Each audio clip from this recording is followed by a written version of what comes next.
Good afternoon, ladies and gentlemen, and welcome to the members of the public who are here with us this afternoon. I have to remind the members of the public that they are not to take part in any of the discussions. Okay, and to the elected members, this meeting is being recorded, and when you take part in the debate, please turn on your microphone. Thank you. Do you have any apologies for absence? Apology from Councillor Boyce, Provost. And the order of business. The order of business as published. Additional follow papers have been issued in respect of item number 9, Bonnyrigg Leisure Centre, item 12, the financial strategy, and a replacement appendix to item number 8 on New Battle has been circulated, which is more legible than the one previously circulated. Okay. Councillor Thompson.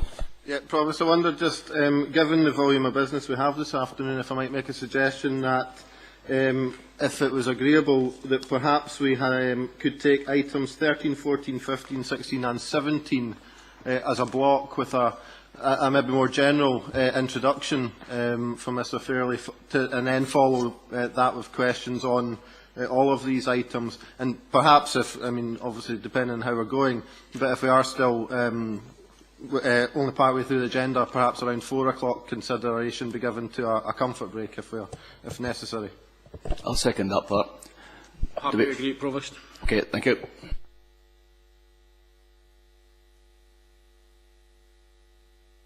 If there are any declarations of interest during the meeting, could you please declare them then? We have minutes for meetings for approval. Midlothian Council on the 13th of May. Provost, can I raise an item, please? Can I raise an item in the minutes? There was a motion up by myself at the last meeting on Glencor's Barracks, which was, I'll not want to rerun over the motion again because obviously we had that debate then. But during the debate, the Deputy Provost, Councillor Coventry, stated that there was a 30% cut in the Armed Forces personnel at Glencor's. I do have the recording of it. I wrote to the MOD and also wrote to the Scottish Office, or Scottish Executive, and I've got the Army Basin Programme here, which is the MOD's own document. Glencor's is not going to be touched, and there was a reduction in 55 personnel there, which is 8%, which is quite a difference for 30. So unless Councillor Coventry's got information that the MOD don't have, the Scottish Executive don't have, obviously I'd like him to share that with us, because it was a very misleading statement. It was nowhere near 30%, 8%, and it was natural wasted. It was just actually done in terms of the recruitment of the youngsters that they're actually bringing in. So it's just to make the point. Is that recorded in the minutes? They stated that. It's got the written minutes. Well, that's what we're passing. As you know yourself, Provost, the minutes are not always a full minute, but it is in the recording of the Council, which is why we did the recording, so that there was no misunderstandings for anything that was said at a meeting that isn't actually recorded in the minutes, and that's why I'm raising it there. Can I just point out to Councillor Montgomery that the British Armed Forces are facing cuts of 30%. So full-time personnel are being replaced by part-time personnel. Okay, Councillor Thompson. Yeah, I think obviously if Councillor Montgomery's got a recording and such, obviously we obviously note the point Councillor Montgomery's made on the minute. Okay, thank you. Again for approval, the Midlothian Council minutes for the 20th of May, 10th of June. For noting, the Cabinet minutes from the 22nd of April, Planning Committee the 22nd of April, General Purposes Committee the 1st of April, Local Review Body 29th of April, the Audit Committee the 18th of March. Okay, thank you. There are no written questions for the Leader, so we move on to item number 6, a motion by Councillor Montgomery. Aye, well, I hope we can all agree on this one, Provost. We're not going to be parochial for this.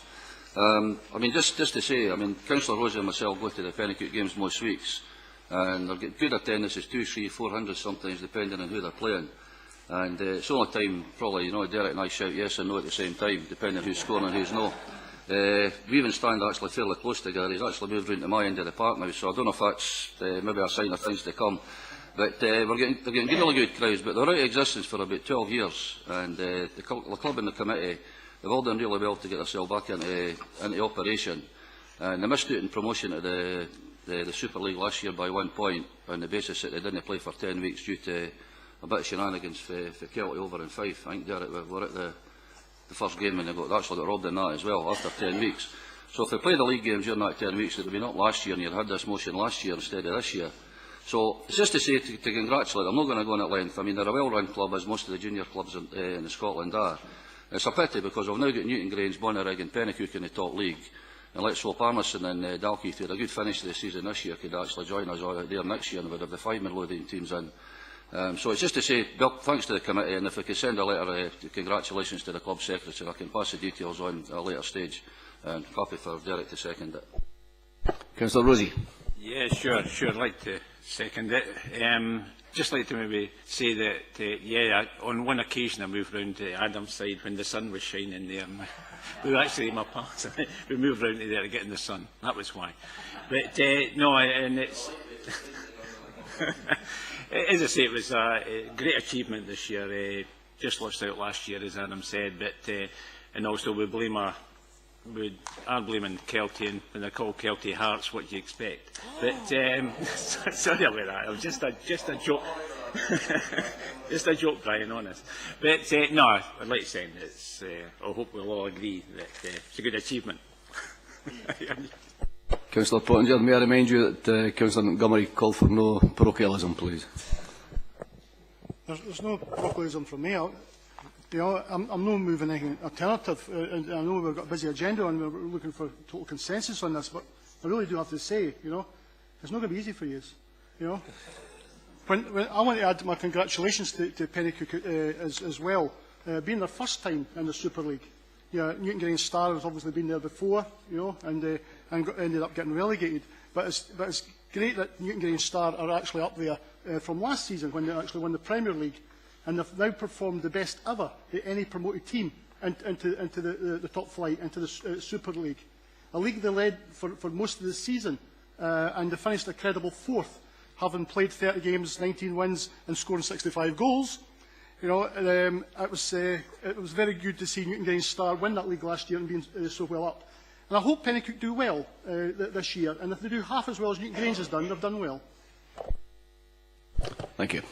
Council happy to... Provost, can I have the right to reply to that? Because I'm not going to drag it out. I mean, what Brian said was actually nothing to do with the motion. And for the first time in probably the time I've been Provost, you'd rolled them out of order, or probably agreed with you. So I'm just a bit disappointed you didn't do it on this occasion. It was nothing to do with the motion.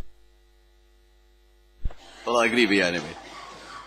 Are the Council happy to send a letter of congratulations to Penicuik? Okay, thank you.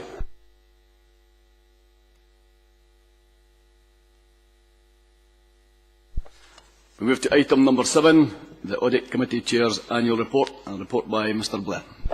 Thanks, Provost. The purpose of this report is twofold. Firstly, to refer the Annual Audit Committee's Chair's Report to Council, and secondly, to consider recommendations to the Council standing orders. However, before we turn to recommendations, with your permission, Provost, I would like to invite Mr Peter Smale, the Council's Independent Audit Chair, to address the Committee. Thank you. Okay, Mr Smale. Thank you very much. The matters referred to in this report are pretty widely known across the Council. So just a high-level view. This is the first time we've had a report from the Audit Committee formally to the Council. It's because CITFA are strengthening audit committees, and at the end of the paper you will see a number of changes to our standing orders which empower us and ask the Audit Committee not just to look in the rear-view mirror at problems and challenges we've had on the financial front, but also to look forward to the financial structure that the Council is going to have to need in the years ahead. The pressures on the Council's finances are widely known. We have, in addition, structured the activity of the Committee to conform with the risk policies of the Council and to ensure that on a regular basis we don't miss out on any area of supervision of the Council's processes. At the same time, the Committee has actively responded to ad hoc problems as they have arisen, and I hope we will present in due course to Audit Scotland a picture of an Audit Committee that is active and responsive to the challenges the Council faces. I'll be very happy to take questions. Are there any questions for the Audit Committee? Councillor Thompson. Not questions so much as just a thanks to Mr Smale for the way in which he conducts the role as the convener of the Audit Committee. I'd certainly thank him for this first annual report, and as having recently rejoined the Audit Committee, it's certainly noticeable the difference the independent chair makes there. So just to note the thanks for the work that Mr Smale is doing. Okay. Is the Council happy to accept the recommendations in the audit report? Okay, thank you.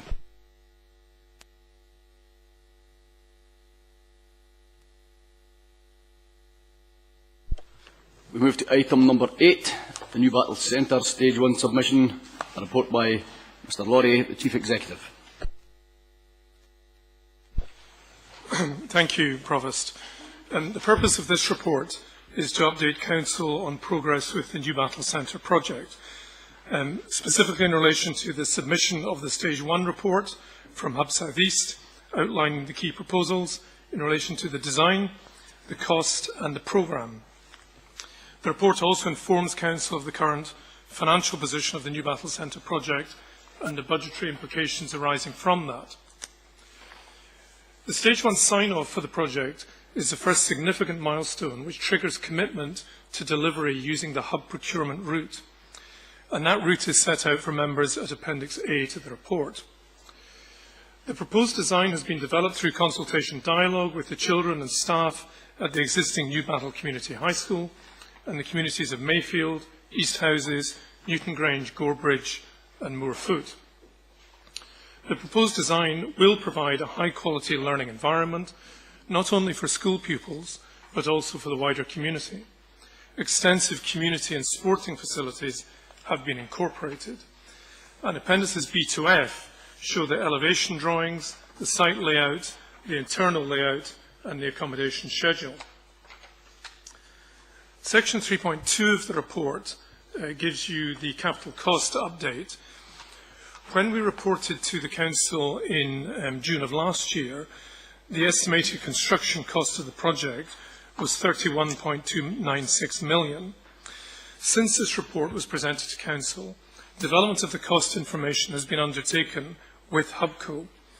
This has resulted in a revised cost being put forward by HUBCO, which was initially significantly above the Council's budget. However, since that point, Council officers have revisited the design specification and agreed a number of areas where value engineering revisions can be made. That, together with a number of other factors shown, means that the project can be contained within the existing budgetary provision in the Council's capital plan, as outlined in the resource implications section. And a summary of the construction cost movements is shown in Table 1, with the details set out on pages 33 to 36 of your agenda. Turning now to page 36, I'd want to draw your attention to the programme for the works, which is set out at paragraph 3.3, with the proposed construction finish in March of 2016 and the anticipated opening of the new school in July 2016. Section 4 of the report sets out the full resource implications of the proposed programme, and Section 5 sets out the recommendations for your consideration today, there on page 48. And in the Chamber, we have Gary Sherritt, who's the lead head of service on this project, and also Gary Fairley, who can deal with any questions that members may have around about the financial implications of the report. And with that, I'd simply ask you to consider the recommendations set out on page 48. Councillor Rosie. Thank you, Provost. Just like to say that I think the team's worked hard in dealing with HUBCO, and there are additional works that are needing done, such as on the grouting, site preparation and the retention walls. But they've mitigated the additional cost without diminishing the product. And it's good to see that the green element and a spend to save initiative as regards the LED lighting, which is contained within the costs, and that will be paid back over 8 years, which is well in excess of the years that the school will exist. I would just like to move that we accept the recommendations at 5 on page 48, with the slight amendment, item 3, where it should be 0.085, not 0.85. That's right. Thank you. Councillor Constable. Thank you, Provost. I just want to say, speaking from an educational point of view, I'm very glad to hear the Chief say that this consultation had been taking place between the pupils and the head of the school following the process that took place in the building of the Lasswade High School and Centre. Rosemary Mitchell was particularly active from the Lasswade staff in consulting with every stage of the process, and a year in, we've seen the brilliant success of Lasswade High School and the Lasswade Centre, and it's with great excitement we look forward to the educational provision that will be taking place when the pupils get in August 2016, and the same taking place again at New Battle. The Pope plans are very exciting, the site is exciting on the two levels, and I'm sure it's going to be a marvellous project. Councillor Muirhead. Thanks, Provost. Absolutely welcome this Stage 1 submission, given that it's I suppose in a way it's the formal go-ahead, the first real thing that commits us to going ahead to build the school. I have just some questions that I would like to just pursue, though. Obviously, this is a very much needed project for the New Battle area, given that the catchment area for that school covers 2 of the 3 areas of multiple deprivation within Midlothian, Gorebridge and Mayfield. So it's really important that the facilities in that area are updated, and that it's vitally important that it's done to the same standards as we've seen in the likes of Lasswade, an excellent facility for everybody. The concern I have is with the fact that we've gone £5.1 million additional to the estimated capital cost that we had reported to us almost a year ago. I suppose to some extent there's elements of that to be expected, particularly with the nature of the site on the slope that it's on. However, my concern isn't so much with the extra money that's being spent, but with the value engineering that's to take place in order to try to rectify that to some extent. And what I'm concerned about is what impact that has in terms of the quality of the product at the end of the day. I understand the assurances that have been given, but there are specifics there I'd just like a wee bit more information on. The diving pool, for example, I think there's a £450,000 additional in the abnormals for the diving pool, but we're looking at a capital cost saving of 232. I'd just like a wee bit of detail on how that's going to be achieved. Without being too flippant, you know, when I read that we were going to save over £500,000 on natural ventilation, my first thought was we leave out the air conditioning and open the windows, and I'm hoping that that's not what's being proposed for the site. I'd just like a wee bit more information on that. It mentions corridor walls, and one of the things that has been mentioned many times when we've been visiting Lasswade was the size of the corridors, the width of the corridors, and that allowed the sort of free movement between classes or the pupils. And in looking, and I could be totally wrong because obviously the drawings that are here in front of us today aren't in great detail, but you know, I'm looking at what I'm seeing the width of the corridors there. Difficult to tell, but could I have some assurances that the same approach is being taken at New Battle in the design as was taken at Lasswade on that issue? The lighting rafts, I'm assuming that refers to the ability to lower the whole lighting assemblies in the big halls to change the... I see Gary shaking his head, so I'll let you correct me on that one then, Gary. The only other thing is the furniture specification reduction. How are we reducing the spec of the furniture in the school by £250,000 without lowering the quality? I'd like to understand that. And I suppose the CCTV cover is £100,000. Does that mean we've got less security in the building? Gary. Thanks, Provost. It's quite a list there to go through, Jim, but I'll try and just address them in order. The diving pool, there was a considerable sum of money put in because the hydraulic solution to splitting the pool meant that we would have to go down an incredible depth to accommodate the diving pool and still get the separation to allow public access and school access at the same time as we've got at Last Wade. So we've been exploring alternatives to that, and that's where the savings come in. And that's not to go down the same depth. It's a value engineering exercise, has no detrimental effect to the operation of the pool or indeed the diving area. So we're working with the Hubco team on that one. In terms of the what's titled the natural ventilation system, no, it's not just opening the windows. It does have mechanical and electrical ventilation within the building, and it's looking at the specification, working on that. So it's not all bells and whistles, as sometimes is the case when you set out a budget at the outset, which was done here. We put an awful lot of money in to take that to the Rolls-Royce experience. There's no need to go to that level, and again that's been worked in with the engineers involved in the project who have got an appropriate specification, not relying on just opening the windows and letting the air through. So there will be flow there. The corridor walls, specifically in here, what we're looking at here is an alternative to the blockwork walls that we've got at Last Wade. We have different solutions to create a robust finish on the walls, and it's more getting something that's going to be robust enough to take the punishment it does within a school, but also within a budget that we've got. And that's a panelling system that's going on to that. We've visited that in another school. We've taken the school along with us to show them that, and again got the head teachers sign off on the product that we're looking at. The corridor widths, the same principles have been established on this product as we've had at Last Wade. Again, we've got a different number of pupils flowing through the corridors. We have to make them safe, both for circulation and for fire purposes, so that's always taken into consideration. The lighting rafts, it's not to do with the lowering and raising of them. This is about the purchase of a particular specification.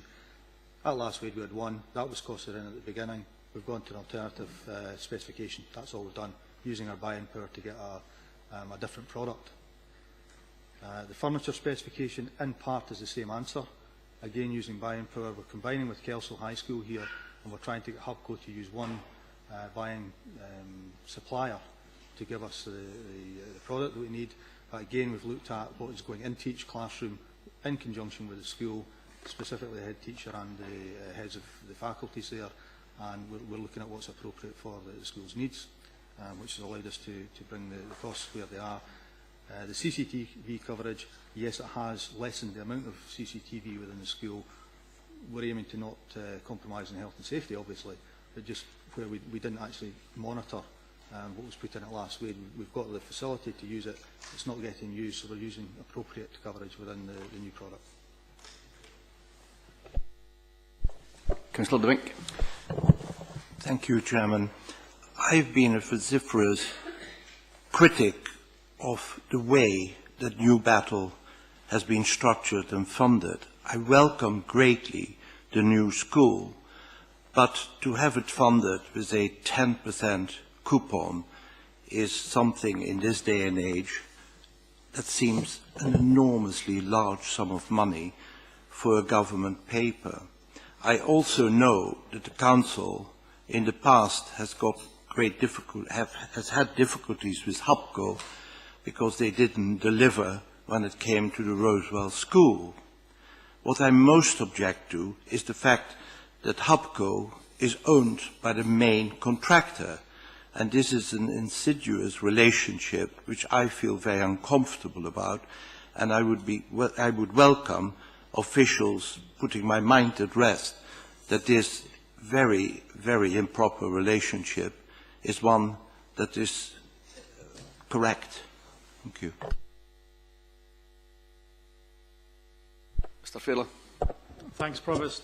The use of Hubco to construct the school and operate the school is a condition of the grant funding, and I would draw members' attention to Table 5, where some £19.4 million funding will come to Midlothian from Scottish Government on the basis that that is the model that we use. The Hubco approach is endorsed and supported through the Scottish Futures Trust, and therefore is the means that we've got available to secure that money. And I suppose without Scottish Government grant funding, there wouldn't be the school that Councillor De Vink so looks forward to. What I would say is the full costs of the HUBCO model in terms of the financing arrangement fall as a liability on Scottish Government. The proposals in the paper and the proposals which have already been through Council is for Midlothian's share to be put in at the very start as a capital injection to the project. So some £16.8 million which will flow from the Council. We will be in effect borrowing that from HM Treasury through the Public Works Loan Board. So the proportion of the new build that falls on Midlothian Council taxpayers to fund directly will be funded by Treasury borrowing at historically low PWLB rates.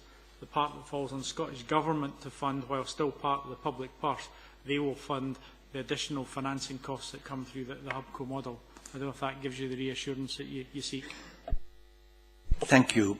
But now comes the most telling thing. How can the company that is overseeing it be owned by the main contractor?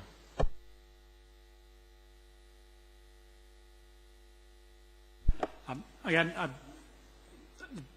the arrangements for HUBCO have been in place for some time. I wouldn't want to comment in a public meeting on the internal relationships of how HUBCO was set up, but I'm happy to, myself and other officers, I'm sure Councillor De Vink, happy to explain the model that's been set up and the governance arrangements for HUBCO.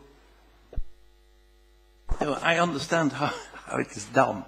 I want absolute certainty that we will be able, as officials, and particularly Mr. Sherrod, who has on his shoulders an enormous task, that he is satisfied that this very incestuous relationship will not be at the cost of Midlothian. Gary? The relationship between HUBCO and the parent company, as you've described, they are separate companies.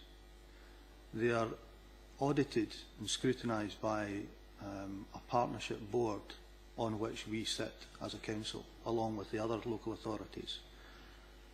It is also audited nationally, and there's a board membership available at this present time to scrutinise how HUBCO operate.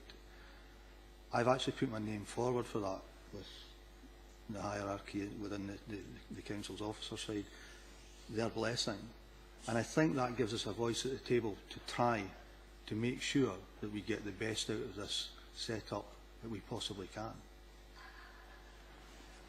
Chairman, I have got every confidence in Mr. Sherrod. He oversaw last weight where the contractor charged just below 2% of a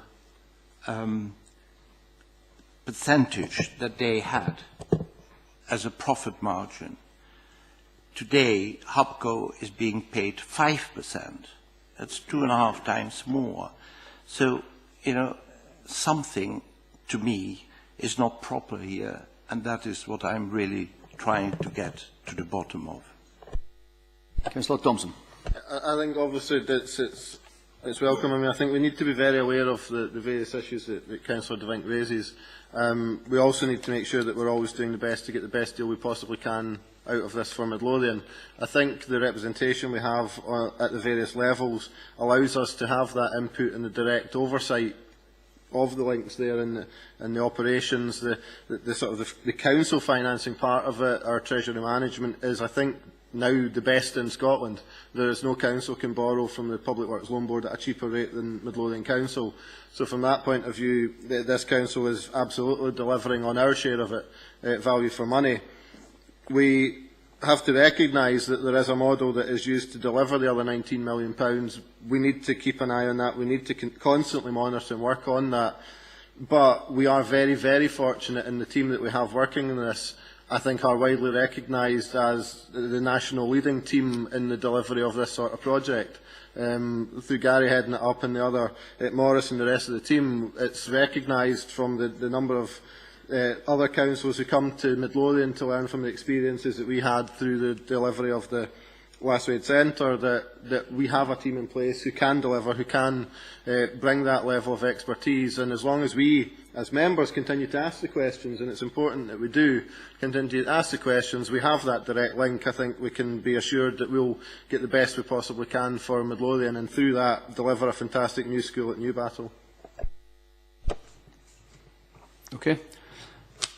Does Council accept the recommendations with the amendment to number 3 with the amended figure from Councillor Rosie from 0.85 to 0.085? Thank you.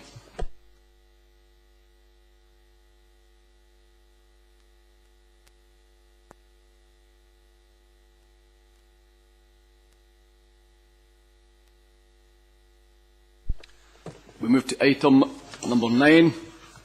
The Bonnyrigg Leisure Centre. Assessment of bids.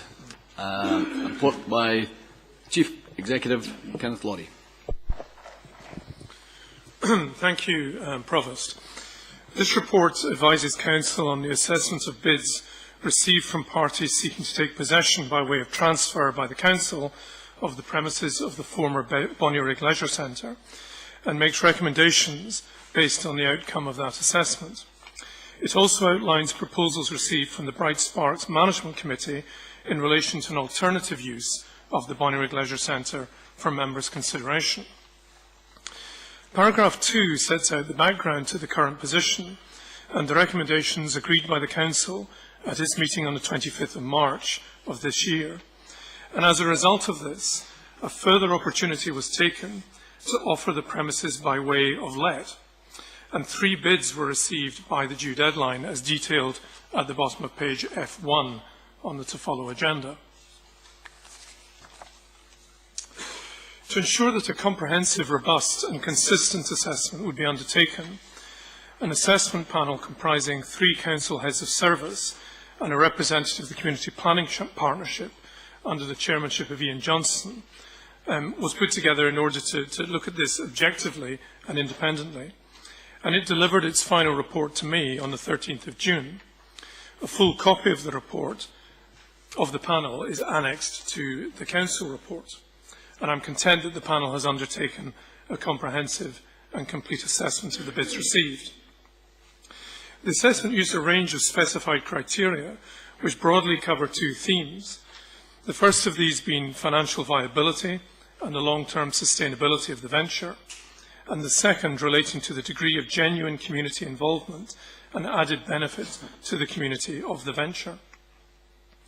Following assessment of each bid using the established criteria, the panel concluded that the only bid which was worthy of further consideration was that submitted by the Bonnyrigg Centre Trust Limited.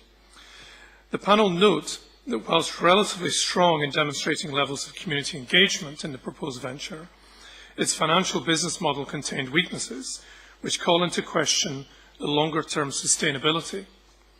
However, the Trust is clear in stating that it would not be seeking any resource input from the Council and requests it be given an initial period of 6 months in which to become established, and that, in the event of failure in that 6-month period, the building be returned to the Council for demolition.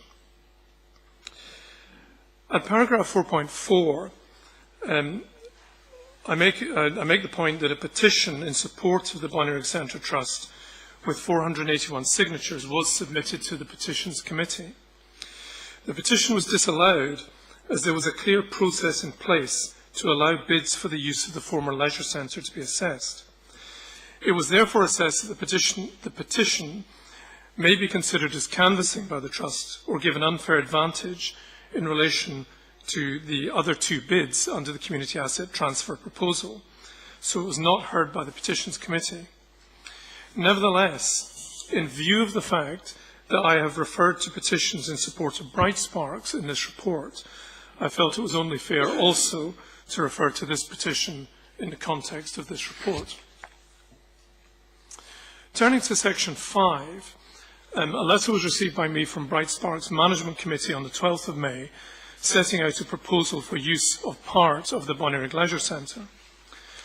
This proposal has not been considered by the assessment panel, as it does not constitute a community asset transfer. Rather, it would be an arrangement under which Bright Sparks would occupy the premises whilst the council would undertake all the normal activities associated with the running of an operational council building. Essentially, the proposal is to move Bright Sparks from one council-owned building to another. There would be costs in making the Bonnyrigg Leisure Centre fit for purpose, but that would be offset in part or in full by the redevelopment of the Cockpen Centre to another use and the capital receipt that would be likely to follow from that. In summary, the proposal by Bright Sparks is to relocate from its current base at the Cockpen Centre to the back part of the former Leisure Centre building.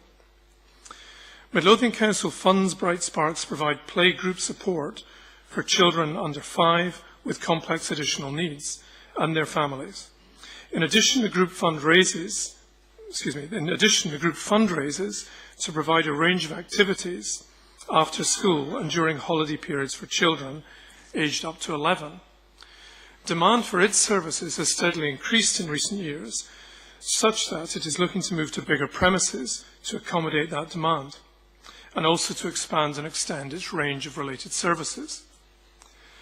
There would also be an opportunity to develop closer links between Bright Sparks and the Council to develop the provision further, moving the focus from playgroup to nursery provision in line with the Children's Act. That would require a service level agreement encompassing governance around legislation, registration with appropriate bodies and partnership working. Additional information in relation to the Bright Sparks bid and specifically the petition submitted are set out at paragraphs 5.3 and 5.4.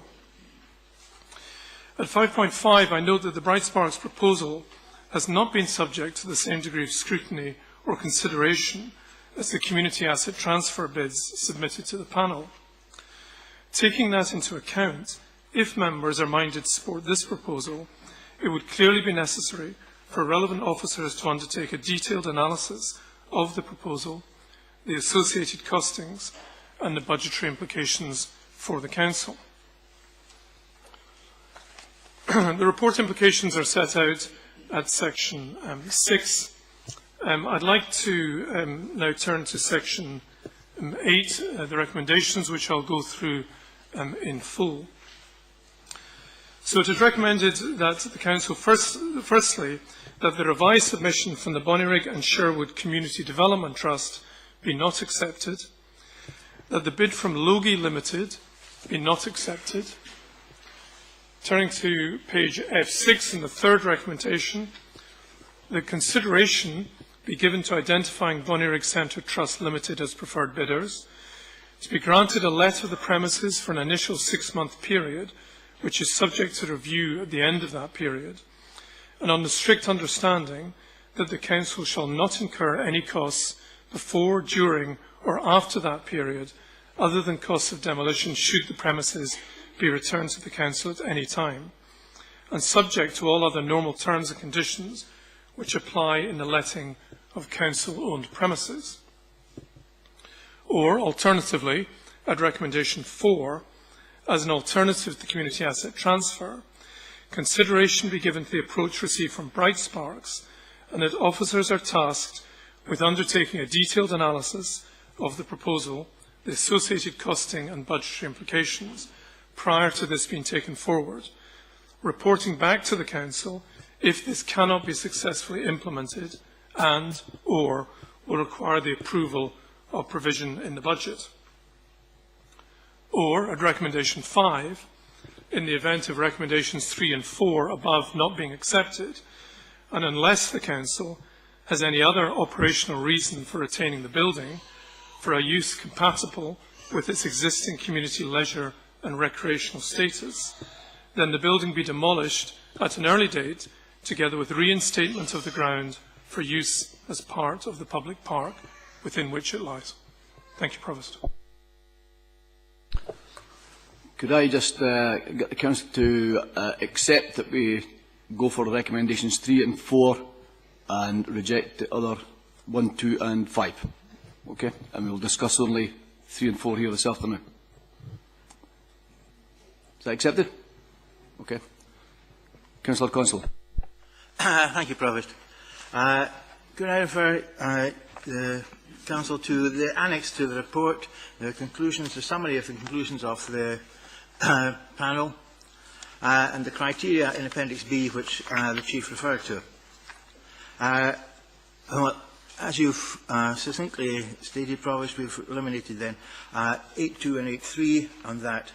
I want you to draw attention to paragraph 8.5.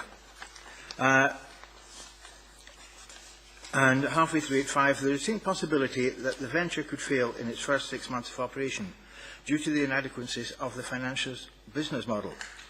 While such failure would significantly not be at any financial cost to the Council, the loss of newly instigated community facilities would potentially give rise to disappointment in the local community. That prospect creates further risk that in the event of the failure of the venture, and notwithstanding the assurances of the Trust, there would be pressure on the Council to commit resources, either financial, in kind or both, to keep the venture going. Now, having said that, could I refer back to the Chief's main report, to Section 5 on F3, about the representations from Bright Sparks. Quite clearly pointed out that this is not part of the other three processes. This is not directly community asset transfer. It would require a lot of work on it. Now, Kenneth detailed the work that this organisation, Bright Sparks, does and how it would affect us. It's for that reason, after much discussion in the administration and others, that I would like to propose that this Council proceeds along a recommendation 4, which is that an alternative community asset transfer consideration be given to the approach received from Bright Sparks and task the officers accordingly. So I'd like to make that proposal. Thank you. Thank you. Councillor Milligan. Thanks, Provost. Provost, I quite agree that item 3 or 4 are the only two items that we've got in front of us here today that can be accepted by this Council. However, it would be remiss of me not to say a few words about the Sherwood Development Trust and Anne Elliott, who first came to this Council a good 2 or 3 years ago with a view to saving part of the leisure centre, and if it hadn't been for that move, it's unlikely we would be sitting here today. So I think we'll have to acknowledge that Anne and the Sherwood Development Trust had the foresight to try to use some of the building, because it was certainly nothing suggested through the consultation period moving towards a new Lasquade hub. So I think we need to acknowledge that. I think we also need to acknowledge the work that Bright Sparks are doing in our community, although they've been dismissed here today as not being suitable because of various operating reasons. It's quite clear that Bright Sparks are a fantastic community group that deliver very, very much for our communities and have been well known and are a well respected group and have been active in the community for many years, and I would hope that council officers would continue to work with them to see if they can find them an area to relocate to. Sorry, the Logie Centre. It has been quite a long turn in. There has been many representations. I mean, I think this morning alone I had about 25 different emails for different people supporting different groups from the Logie Centre and for the Bonnyrigg Centre Trust, as well as people commenting on Bright Sparks bid. And I think that's to be commended, that there has been this level of public interest in the building. Having taken everything into consideration, and I have always been quite adamant about this, I didn't think we've ever used the Lasquade hub, and I ken some folk will disagree with my venture rate as a hub. My full election documents called it the Lasquade hub, and indeed one of the shops in Polton Hall changed its name to the Hub Hairdresser in anticipation that that's what it was going to be called. And all the way through it was classified as a Lasquade hub, and I've always had serious concerns that I think we can use that building a lot better, that the school seems to have a demarcation line in it. I've met the Chief Executive on about 3 occasions now, along with Gary Sherritt, Mary Smith, regarding how we had envisaged this building being used to its full potential when the school weren't using it. That's something that's ongoing, and I'm sure I have made the point, and no one I think agrees with me, that we can be using that building better. If there are other groups out there that can't use that building at the moment. We should be looking to see how we can accommodate them in there. It's maybe worth saying that, unless anybody corrects me, and I'm sure Gary Sherritt is aware of all the facts on this, that all the groups that were involved in the leisure centre prior to it closing were relocated to Lashwade reasonably successfully, and they all got the areas they were looking for. It brings me down to the fact that I have always had concerns about the use of the full leisure centre right for day one as to whether it was viable. The concerns haven't been eased here with the report done by Ian here on my left. Effectively what it's saying is, hand it over, there's no risk to the council here at all, and if it doesn't work, we'll hand it back 6 months' time and we'll knock it down. That then effectively knocks Bright Sparks right out the running, and I can't accept that risk. I think Bright Sparks do a fantastic amount of work, an absolute fantastic amount of work, and they're not simply proposing coming in saying we've got to use the back hall. They're talking about using the vestibule area, the kitchen area, the toilets, and they're also looking to develop a community cafe in time.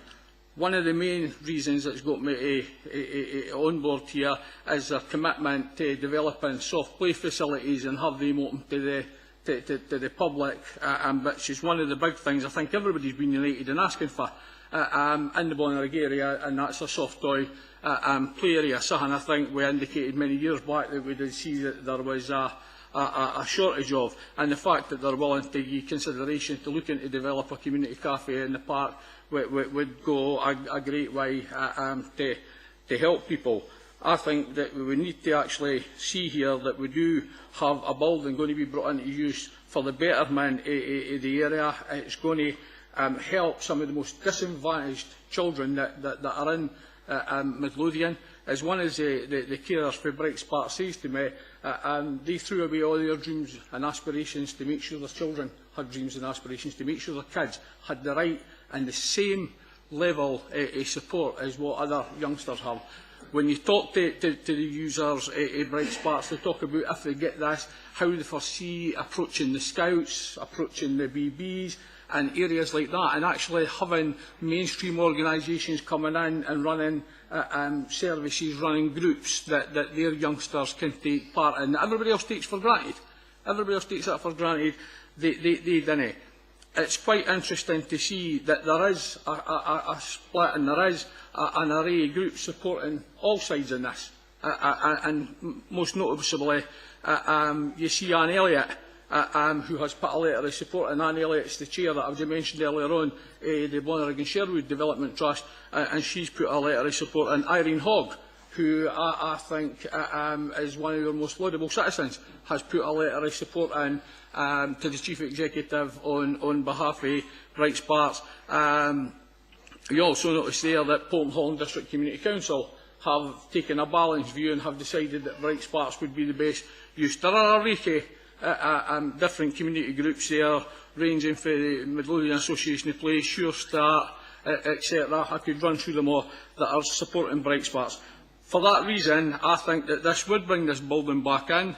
It would take away the older part, there would be a redevelopment of the front part, and perhaps a development of a cafe area, and it would also allow Bright Sparks in the future, and quite clearly in the Chief Executive's paper here, he's saying that there's a growing need for their service. It allows them an area to expand in the future. It's also worth talking about the part that they're going to be featured quite heavily through the BBC's DIY SOS team. I've been led to believe it's something like the house makeover, where you go away for the day and you come back and somebody's done up all your house. I've been trying to get that for years, but nobody's volunteered. They have quite an exciting future, and they need to go somewhere, they need to expand somewhere, and I think this is the right place for them to expand. Currently where they're in Cockpen, there's a 31 bus and there's a 39 bus, but for the rest of Midlothian, you have no public transport. This would allow public transport to everywhere. You've got the 40 coming from Pennycook, Wilson, Roslin, Loneheed, etc. You've got the 49, you've got the 39. It's a centre area, and I think would be an ideal area for Bright Sparks to locate to. I'll finish with the call that there has been, and I think we're all aware of it, for a dedicated play park for children with disabilities and special needs. For this to be cited there is absolutely ideal, and I think is the exact right place to do that. For these reasons, I'm quite happy to second Councillor Constable's motion that we go with item 4 with Bright Sparks. However, rather than wait for a report to come back in 3 months, I would ask that we could delegate any decisions to the Chief Executive in consultation with the Council Leader. Thank you. Councillor Baxter. Thank you, Provost. I welcome in a sense what appears to be a commitment to keep most, if not all, of that building, because my understanding in the past was that only the back hall was needed, but from what Councillor Milligan is saying, it looks as if a lot more of the building is going to be needed, that we could end up with what ultimately might be a community hub run by the council, which is something which I was told would never happen.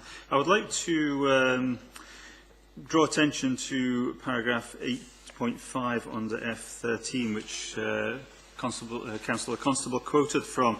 And my understanding is that this is not correct, that where it says that there is a distinct possibility that the venture could fail in its first 6 months of operation due to inadequacies of the financial business model.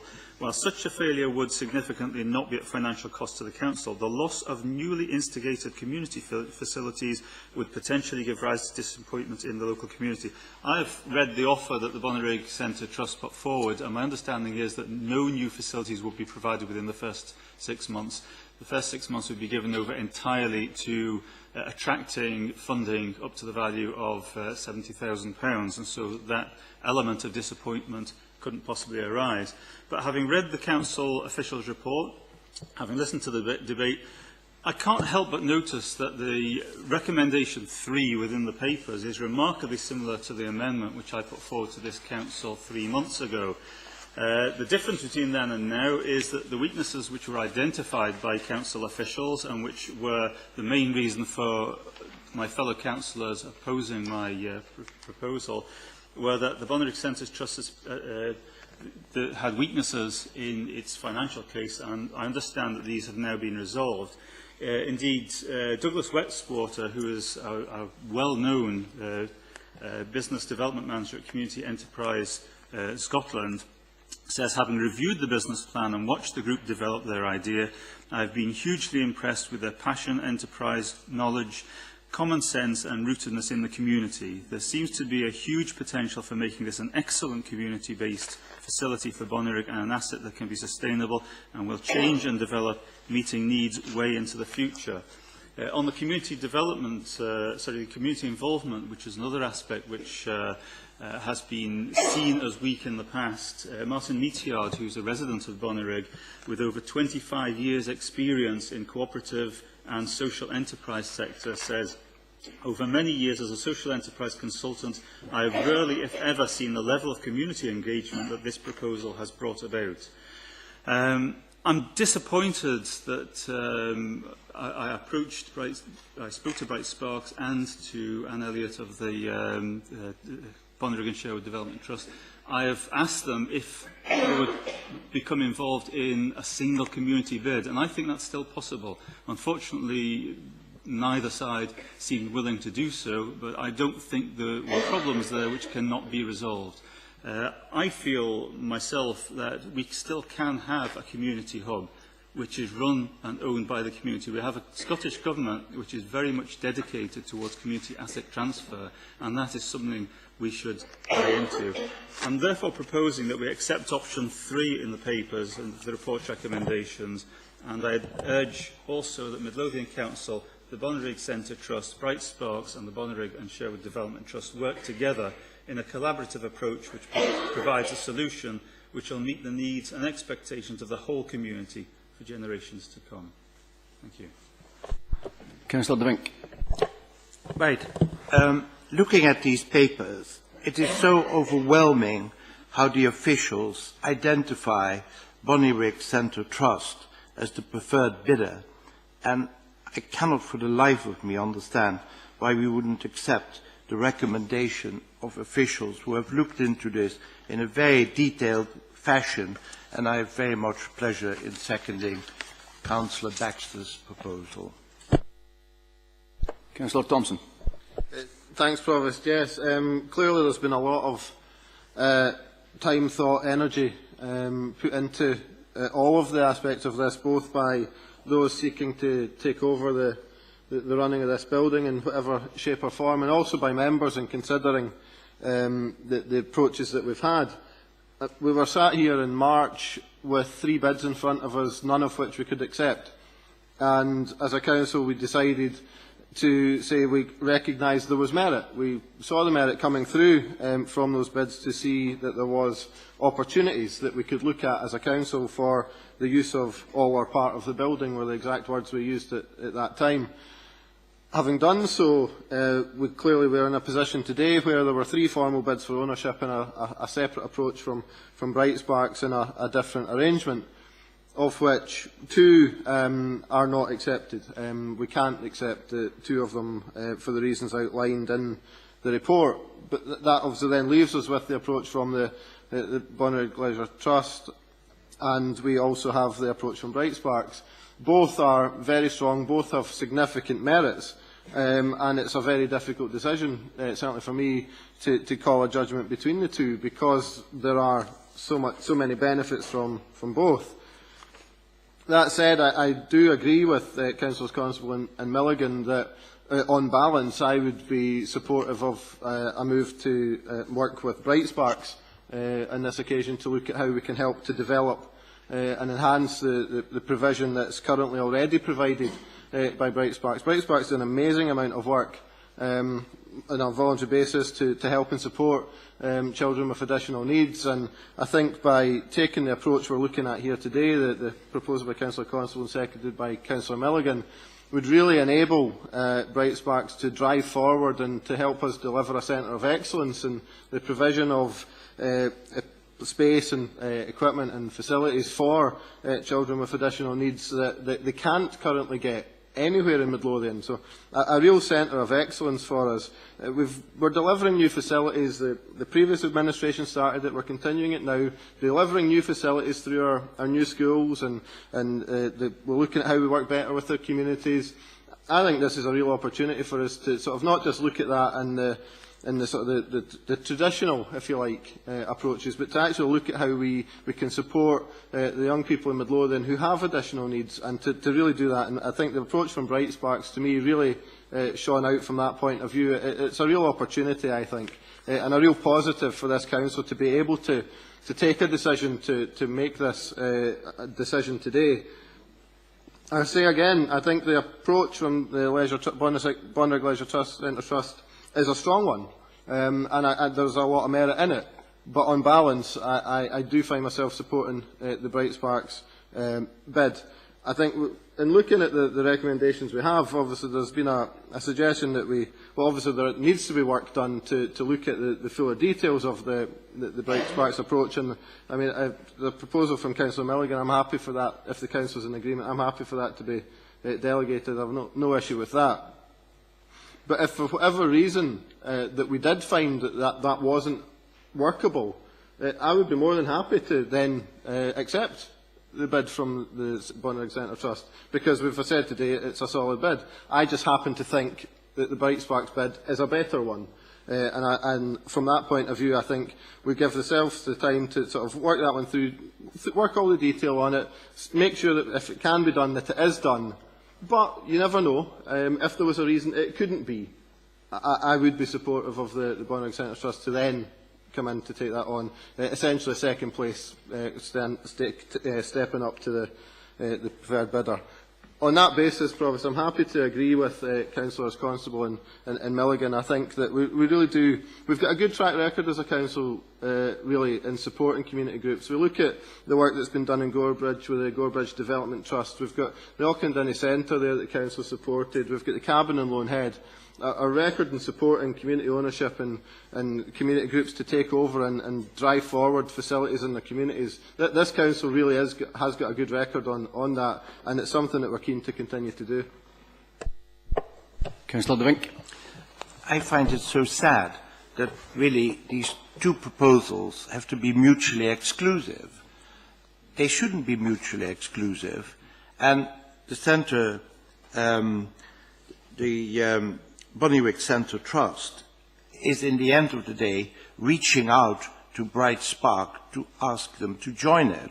So why can we not do that and follow that conclusion, which is also the one recommended by the officials? Councillor Pottinger.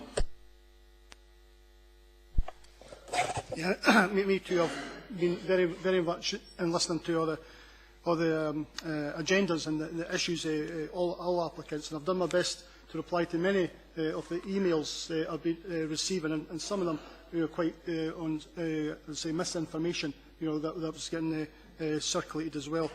But I'd love to have a community centre for the whole of the community as a community centre, a joint collaborative stuff. The move years ago from community centres to leisure centres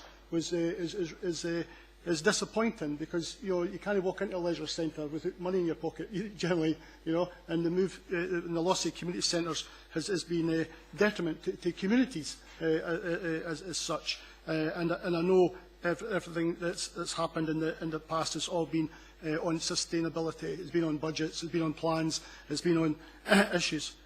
Again, I'd applaud the great work of the Bonnerig Community Trust, as a lot of work done, and there's a good possibility of a preferred bidder. But I think it's just come a bit soon for them.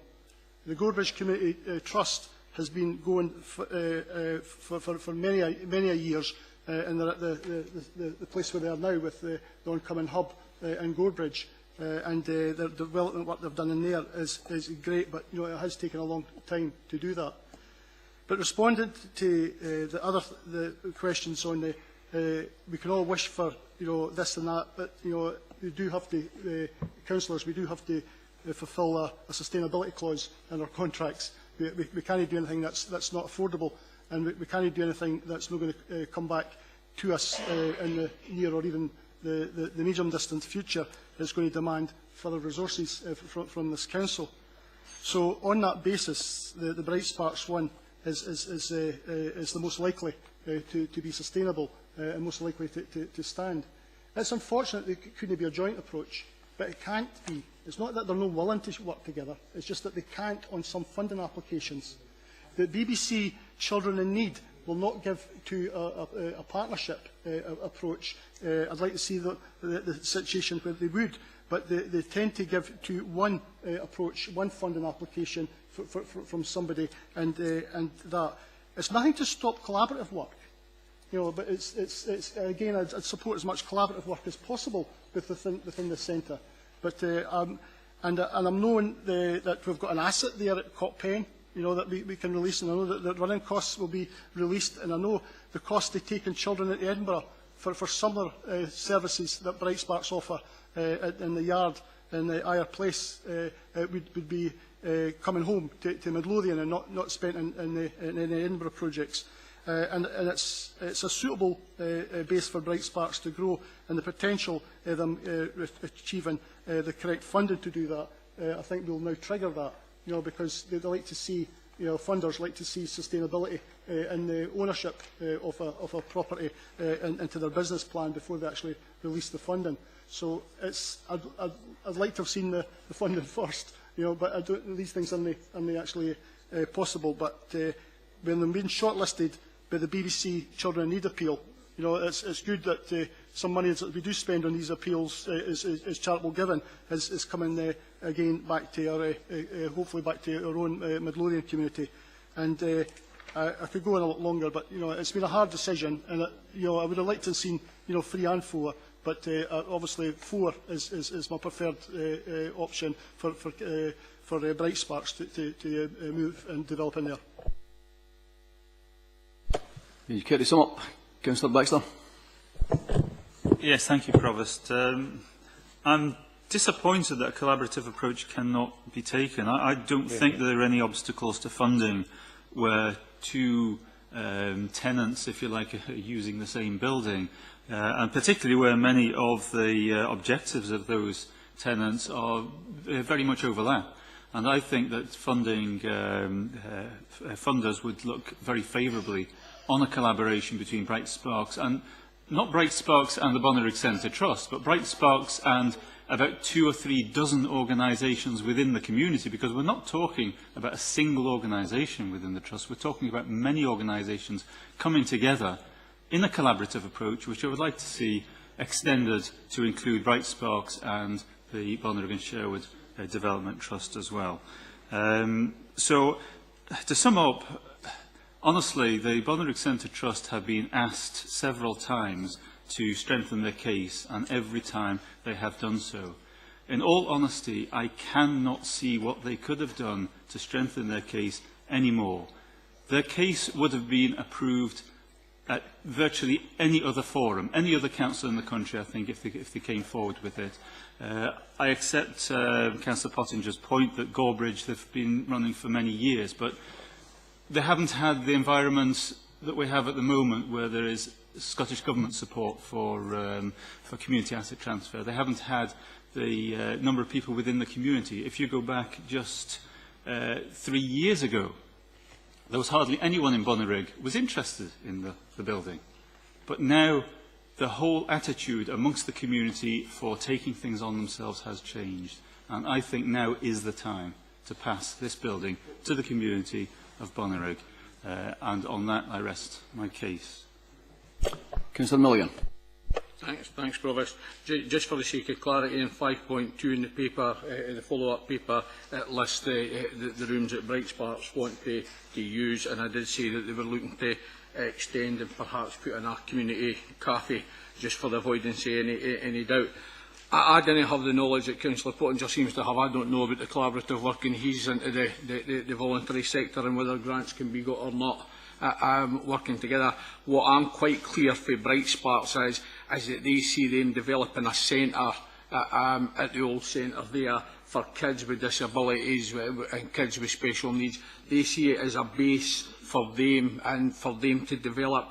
They're going to develop the soft toy play area and, if the community cafe comes along, to help support extending the range of services today. So in other words, profits will only just be ploughed back into the building, they'll be ploughed into extending services for kids with special needs and disabilities to allow them to put on even more. This council all the time talks about the need for the voluntary sector to try and take up more of the slack. I don't think we ever thought that we would actually have a group that was willing to take up this amount of slack and this specified area which has a high cost to any local authority. And I think that the girls that are volunteers, all fundraisers, and I think they need to be applauded here. And I think, given the right support, that they can extend this. They don't want to use an old part of the building to be converted into a cafe that might just do.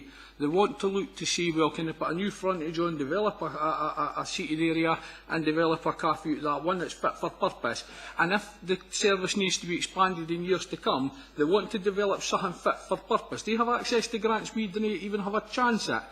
And I think that we'll have a great opportunity here, not just to deliver the centre, but to deliver the specialist play park for these kids. They deserve the same as yours, and I would hope we would support Bright Sparks here today.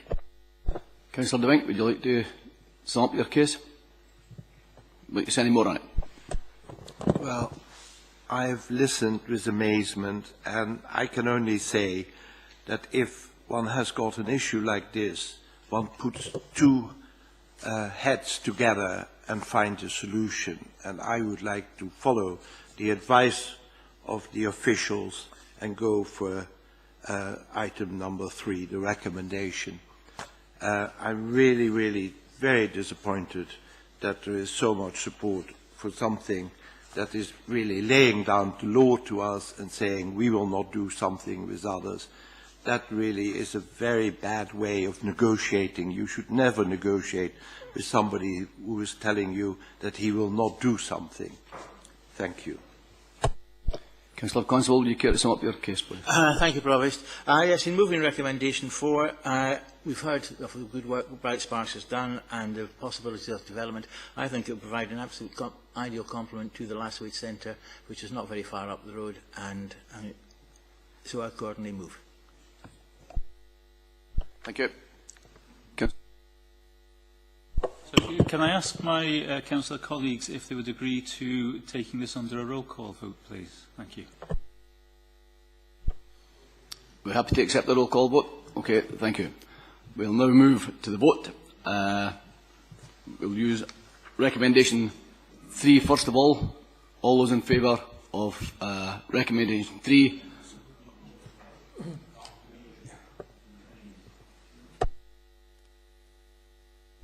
Sorry, no, presumably read out the names rather than call for...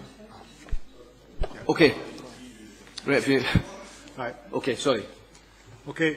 Could you indicate whether you're supporting recommendation 3 or recommendation 4? Councillor Baxter. Recommendation 3. Councillor Bennett. Councillor Bryant. Councillor Constable. Recommendation 4. Councillor Coventry. Recommendation 4. Councillor De Vink. Councillor Imrie. Recommendation 4. Councillor Johnson.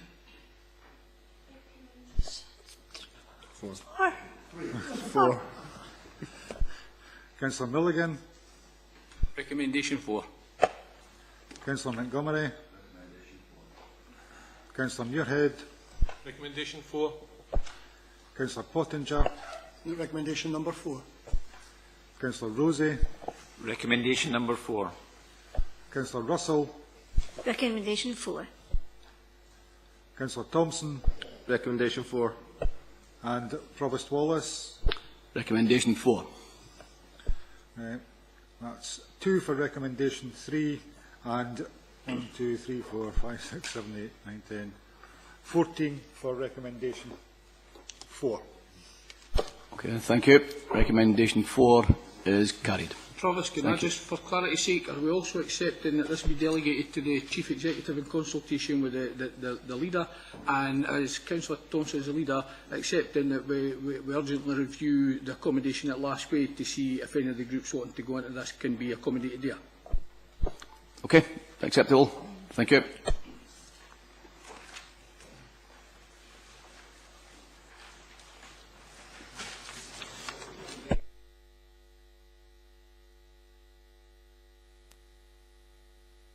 Excuse me,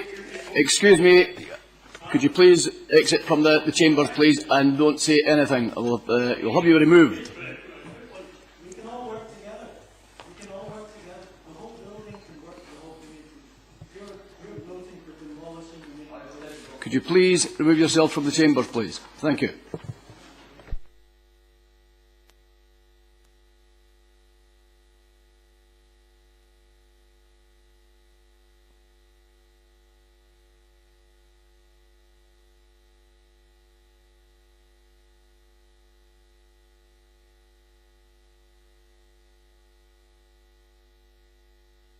Okay, we move to item number 10 on the agenda.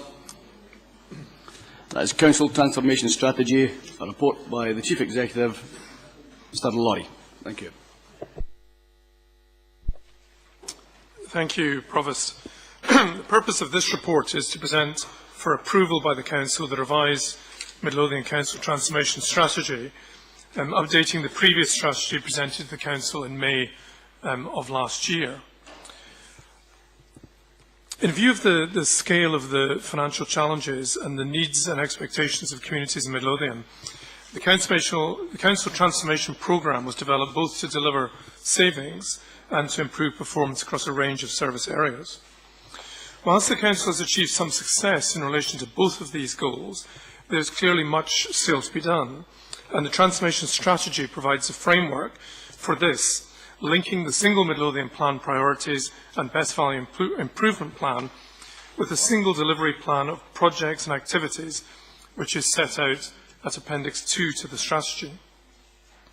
Updated savings figures are set out in the Financial Strategy report at item 12 on today's agenda, and I would simply refer members to the recommendations on page 85.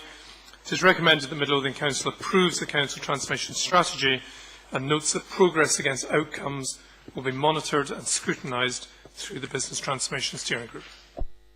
Thank you. Do we accept the recommendations of this report? Thank you very much.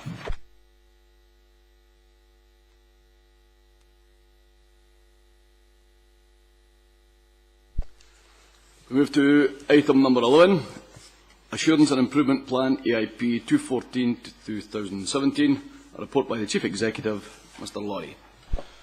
Thank you, Provost. This report sets out the 5th Annual Assurance and Improvement Plan for Midlothian Council.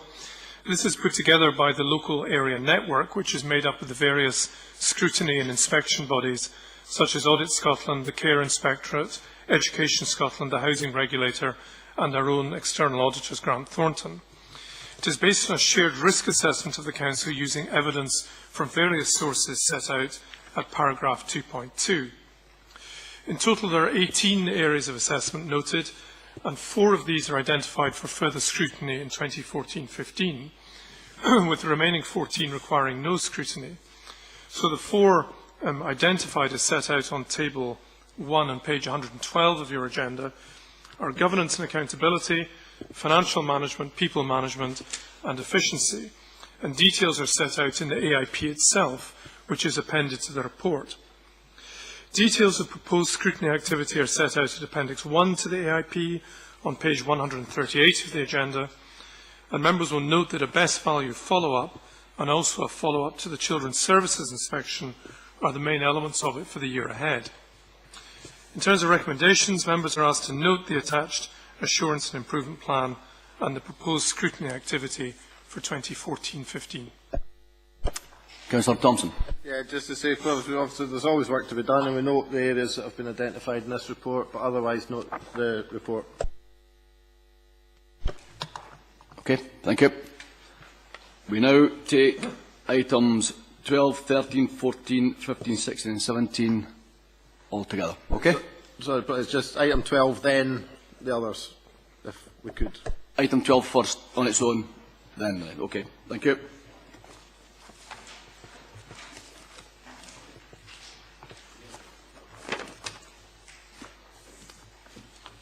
Thanks, Provost. Provost, this report provides Council with an update on the delivery of the financial strategy, which was approved by Council on the 4th of February. Also presents a timetable for conclusion of the 2015-16 budget decisions. I suppose I remind Council that at its core the financial strategy has financial stability of the Council. And that financial stability will be critical over a period of unprecedented financial constraint. The report itself provides an update on Scottish Government grant, which is set out in Section 3, Council tax set out in Section 4, and the projected cost of services set out in Section 5. These together give rise to a projected budget shortfall by 2016-17 of some £13.357 million. I'd ask Council to note that these figures are based on a number of key assumptions, and as such it's inevitable that they will change over the coming months. In particular, Council should note the potential for inflationary cost pressures, particularly around pay and care services. And these reinforce the challenging nature of the financial outlook. Turning now to Section 6 of the report, this sets out an update from Council on the various strands of the financial strategy, in particular Section 6.2, the transformation programme that was touched upon in the earlier report, 6.3, an update on workforce strategy and the strands that make that up. The remaining sections give an update on all of the other strands of the financial strategy. Again, Section 6.8 has been expanded in light of the financial outturn report for 13-14. Later on today's agenda, the opportunity will be taken over the summer to further identify opportunities within existing budgets to make financial discipline savings. Taking all of that into account, that would leave a remaining shortfall for 16-17 of some £3.7 million as set out in Section 6.9 of the report. That represents a slightly improved position from that which was reported in February. But again, I would reiterate that these figures remain projections. It's inevitable they will change, and there are further cost pressures that will come through and be crystallised in the coming months. Ultimately, a number of the strands of the transformation programme rely on decisions being taken by Council. So ultimately, the delivery of the overall financial stability really sits with members in terms of options that are still to be presented to you. Turning now to the timetable, that's set out in Section 7, and that provides for Council to comply with its statutory responsibility to set a council tax and a balanced budget before the 11th of March.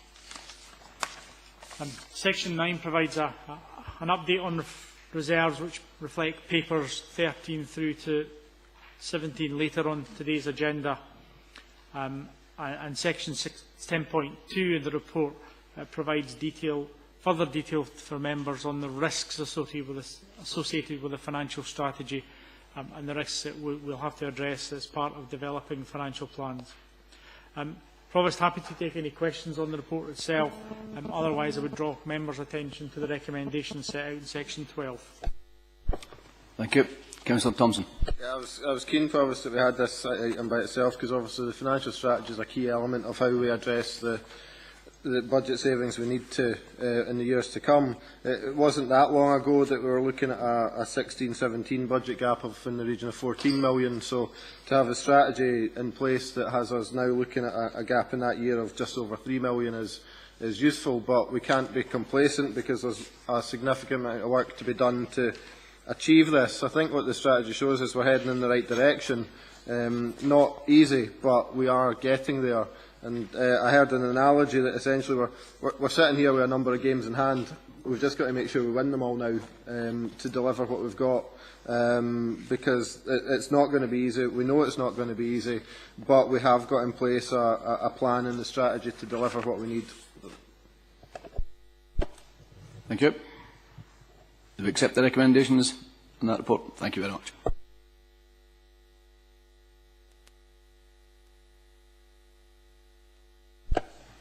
We will now take items 13 to 17 as one report. Thank you. Thanks, Provost. There's a series of reports on today's agenda which outline the outturn financial position for last financial year.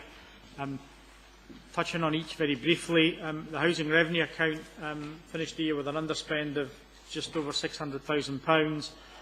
It has a substantial reserve, and that is planned to finance future investment in council housing stock. During the year, we saw that investment total £16.1 million. Moving on, the second report, number 14, covers the final outturn on the revenue account. The year saw an underspend of £5.3 million, or nearly 3% against the budget. That was a significant improvement from the position reported in February, and the main movements are as set out in Section 2.1 of the report. As I touched upon earlier, as part of the financial strategy paper, we'll do some work over the summer to identify opportunities to assess which budgets that weren't utilised in 13-14 can be reduced or removed as part of the overall financial strategy for future years. Associated with the final outturn report is also report 15, which presents for members' approval the financial statements for 13-14. The report itself provides a brief overview of the main figures in the accounts. These accounts will be subject to audit in the normal manner and will be submitted to the Controller of Audit before the 30th of June deadline. They will also be made available in the normal manner for public inspection in accordance with the statutory regulations. Turning to item 16, that provides members with an update on the Treasury management activity for the year, Treasury management forming a key part of our overall finance portfolio. The main points of activity during the year are set out in Section 2 of that report, and I'm happy to answer any questions members may have on that. Finally, item 17 sets out the General Services Capital Plan for 13-14. Actual expenditure was £17.3 million in terms of investment in our asset base, and the year saw the opening of the previously mentioned Last Wage Centre. The Appendix 1 on pages 209 to 210 set out the various projects that made up that investment. Half of it, approximately half, grant funded, with an £8.8 million borrowing through PWLB. Today I'm asking Council to approve the recommendations set out in the appropriate page of each of the reports, and I'm happy to take any questions members may have. Councillor Thompson. Thanks, Provost. Obviously taking the chance to discuss a number of the items with Gary, and I'm happy to move the reports en bloc. Okay, thank you.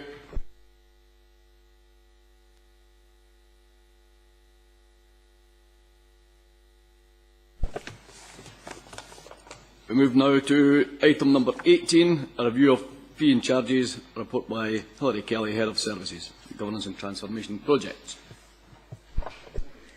Thanks, Provost. The purpose of this report is twofold. One element is to seek approval for the proposed price increases for 2014 for the remainder of the chargeable council services, the ones that weren't already approved at the February council meeting and increased in April. The second element of this report is to present to Council the revised corporate charging framework and charging strategy, which now includes an approach to harmonisation and a new concessions policy for 2014-15 for your approval. A cross-party working group was set up at the beginning of this year and undertook to review completely the corporate charging strategy and charging framework, which have been in place for a number of years in Midlothian Council, but the new Accounts Commission guidance that had come out needed to be incorporated in that, and therefore a full review was required. Officers provided information and proposals to the working group relating to concessionary charges and presented a number of options in relation to a consistent approach for the application of concessions. In addition to that, proposals were made in relation to harmonisation of charges, including a consistent application of room rates, which would move away from the previous inconsistencies where some facilities were charged on a per capita basis and others were charged on an hourly room rate. The group have made recommendations now which are outlined in this report regarding the proposed fees and charges for those services. In support of their deliberations, the working group considered a range of financial modelling illustrations and options which demonstrated not only the projected financial implications for the Council, but also projections, to the best of our knowledge, on service users, so on the organisations and on the service users themselves.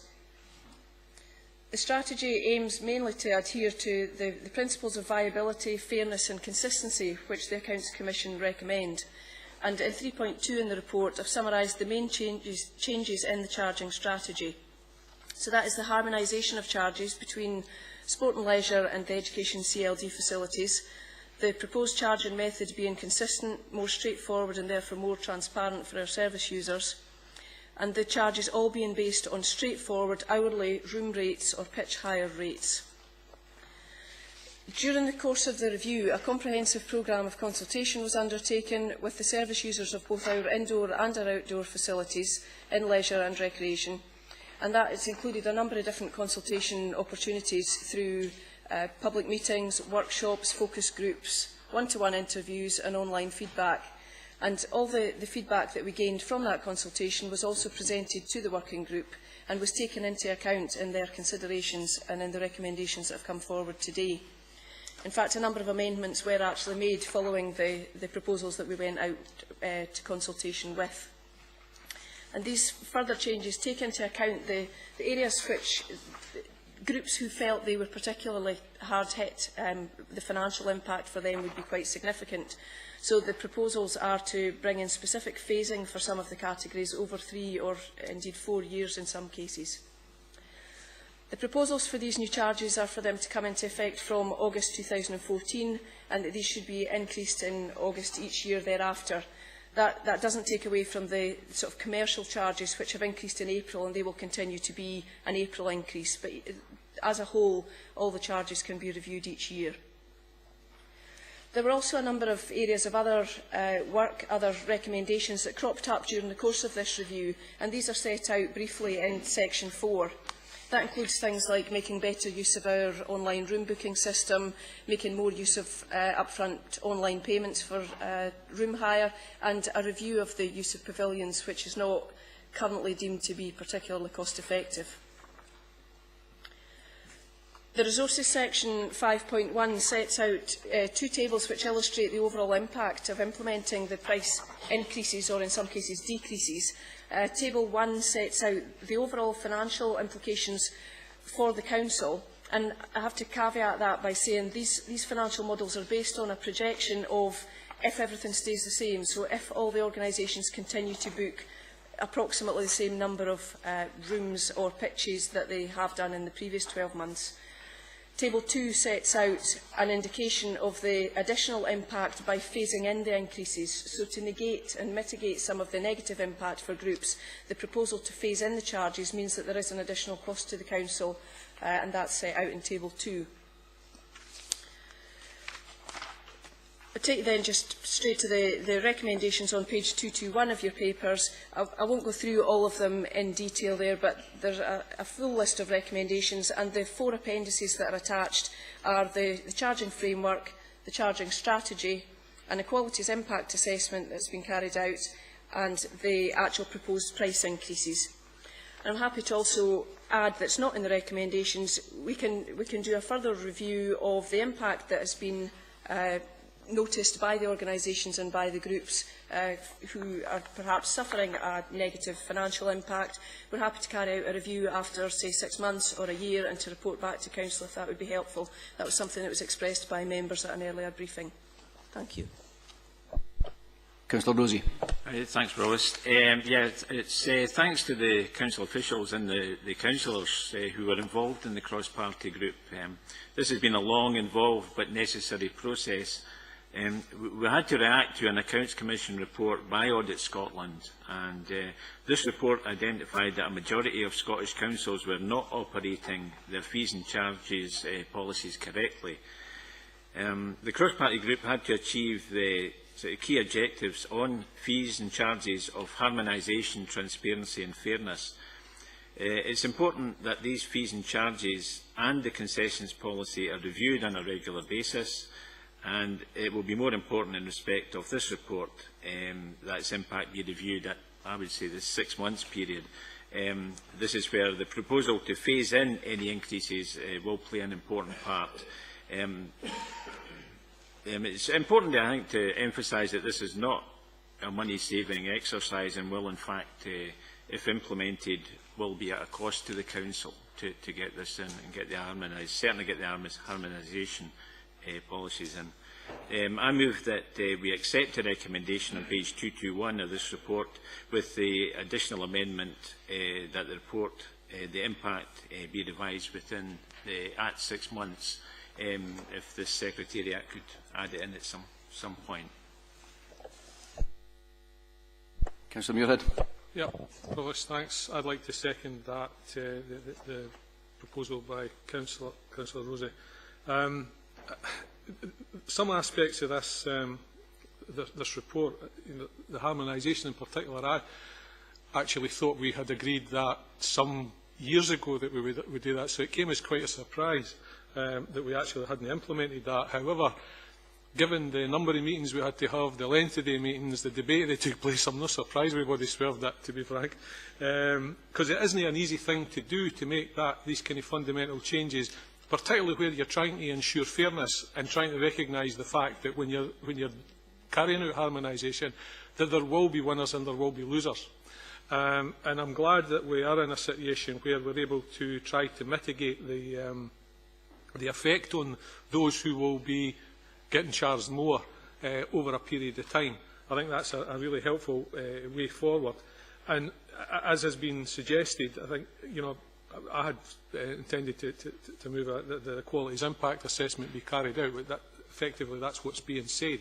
We've carried out an equalities impact assessment on this from a point of view of forecasting it, but it would be really helpful, I think, to carry out the same exercise once we've got a period of time under our belt with this, to see what real effect it's had. Because one of the difficulties that we do have here is actually getting a handle, and I've asked officers to try to help me understand that, and it's been really quite difficult, the impact on, for instance, after-school clubs. What effect is it actually going to have on the end user of that facility in terms of the increase? Because quite frankly, the cost of the hire of the premises is probably one of the smaller elements of the costs that they incur. Because they're all different, the impact's difficult to determine. So I'm quite happy to second this the proposal by Councillor Rosie. Thank you.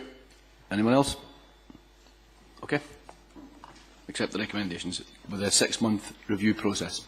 Okay, thank you.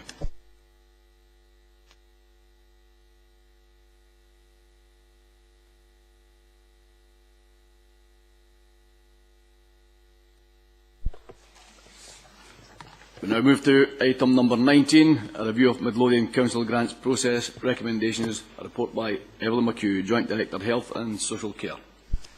Thank you, Provost. This report sets out proposals for the modernisation of the processes whereby we distribute grants to community and voluntary sector organisations. It seeks to do a number of things. First and foremost, linking funding decisions to corporate priorities as agreed by all partners in the single Midlothian plan, and thereby ensuring that we're compliant with the statutory requirement to follow the public pound. It also reduces bureaucracy and costs both for Council and the voluntary sector by providing a single decision-making process for all grants activity and making monitoring arrangements proportionate to the amount of grant provided. It provides security for the voluntary sector by providing 3-year funding arrangements. It also includes proposals for a reduction in the monies available, but it also strengthens opportunities to attract external funding by linking decisions with corporate priorities. These proposals have been developed in partnership with a co-production panel from the voluntary sector, and the full report from that group is set out in Appendix 2. They have reviewed the activity against the Midlothian plan and come up with proposals for 4 funding streams, again as outlined in Section 3. They've also outlined a process for decision-making around grants that engages the voluntary sector in that process, but Council does not cede its responsibility for governance in relation to funding decisions. We have within Midlothian Council in the past tested processes that have for making decisions on grants that has involved the voluntary sector, but also ensured robust processes so that we can decision-making is open and transparent and no individual is involved in decisions where they have a vested interest.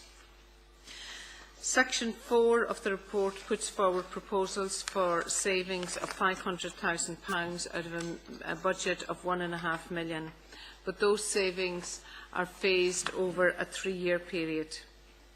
While this is a challenging target, there are opportunities for savings to be made, as indeed we've seen within Council services through opportunities for more cooperation, sharing facilities, buildings, etc. These reductions will be mitigated by strengthening opportunities to attract more funding by ensuring partnership and sign up to partnership priorities. Also, there are continuing opportunities for the voluntary sector to be involved in new service developments.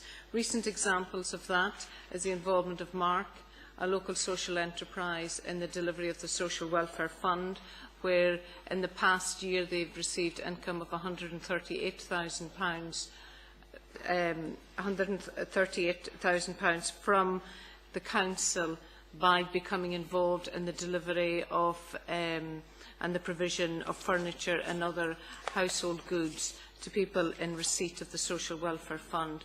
That's an example of how increasingly we're involving the voluntary sector in service delivery.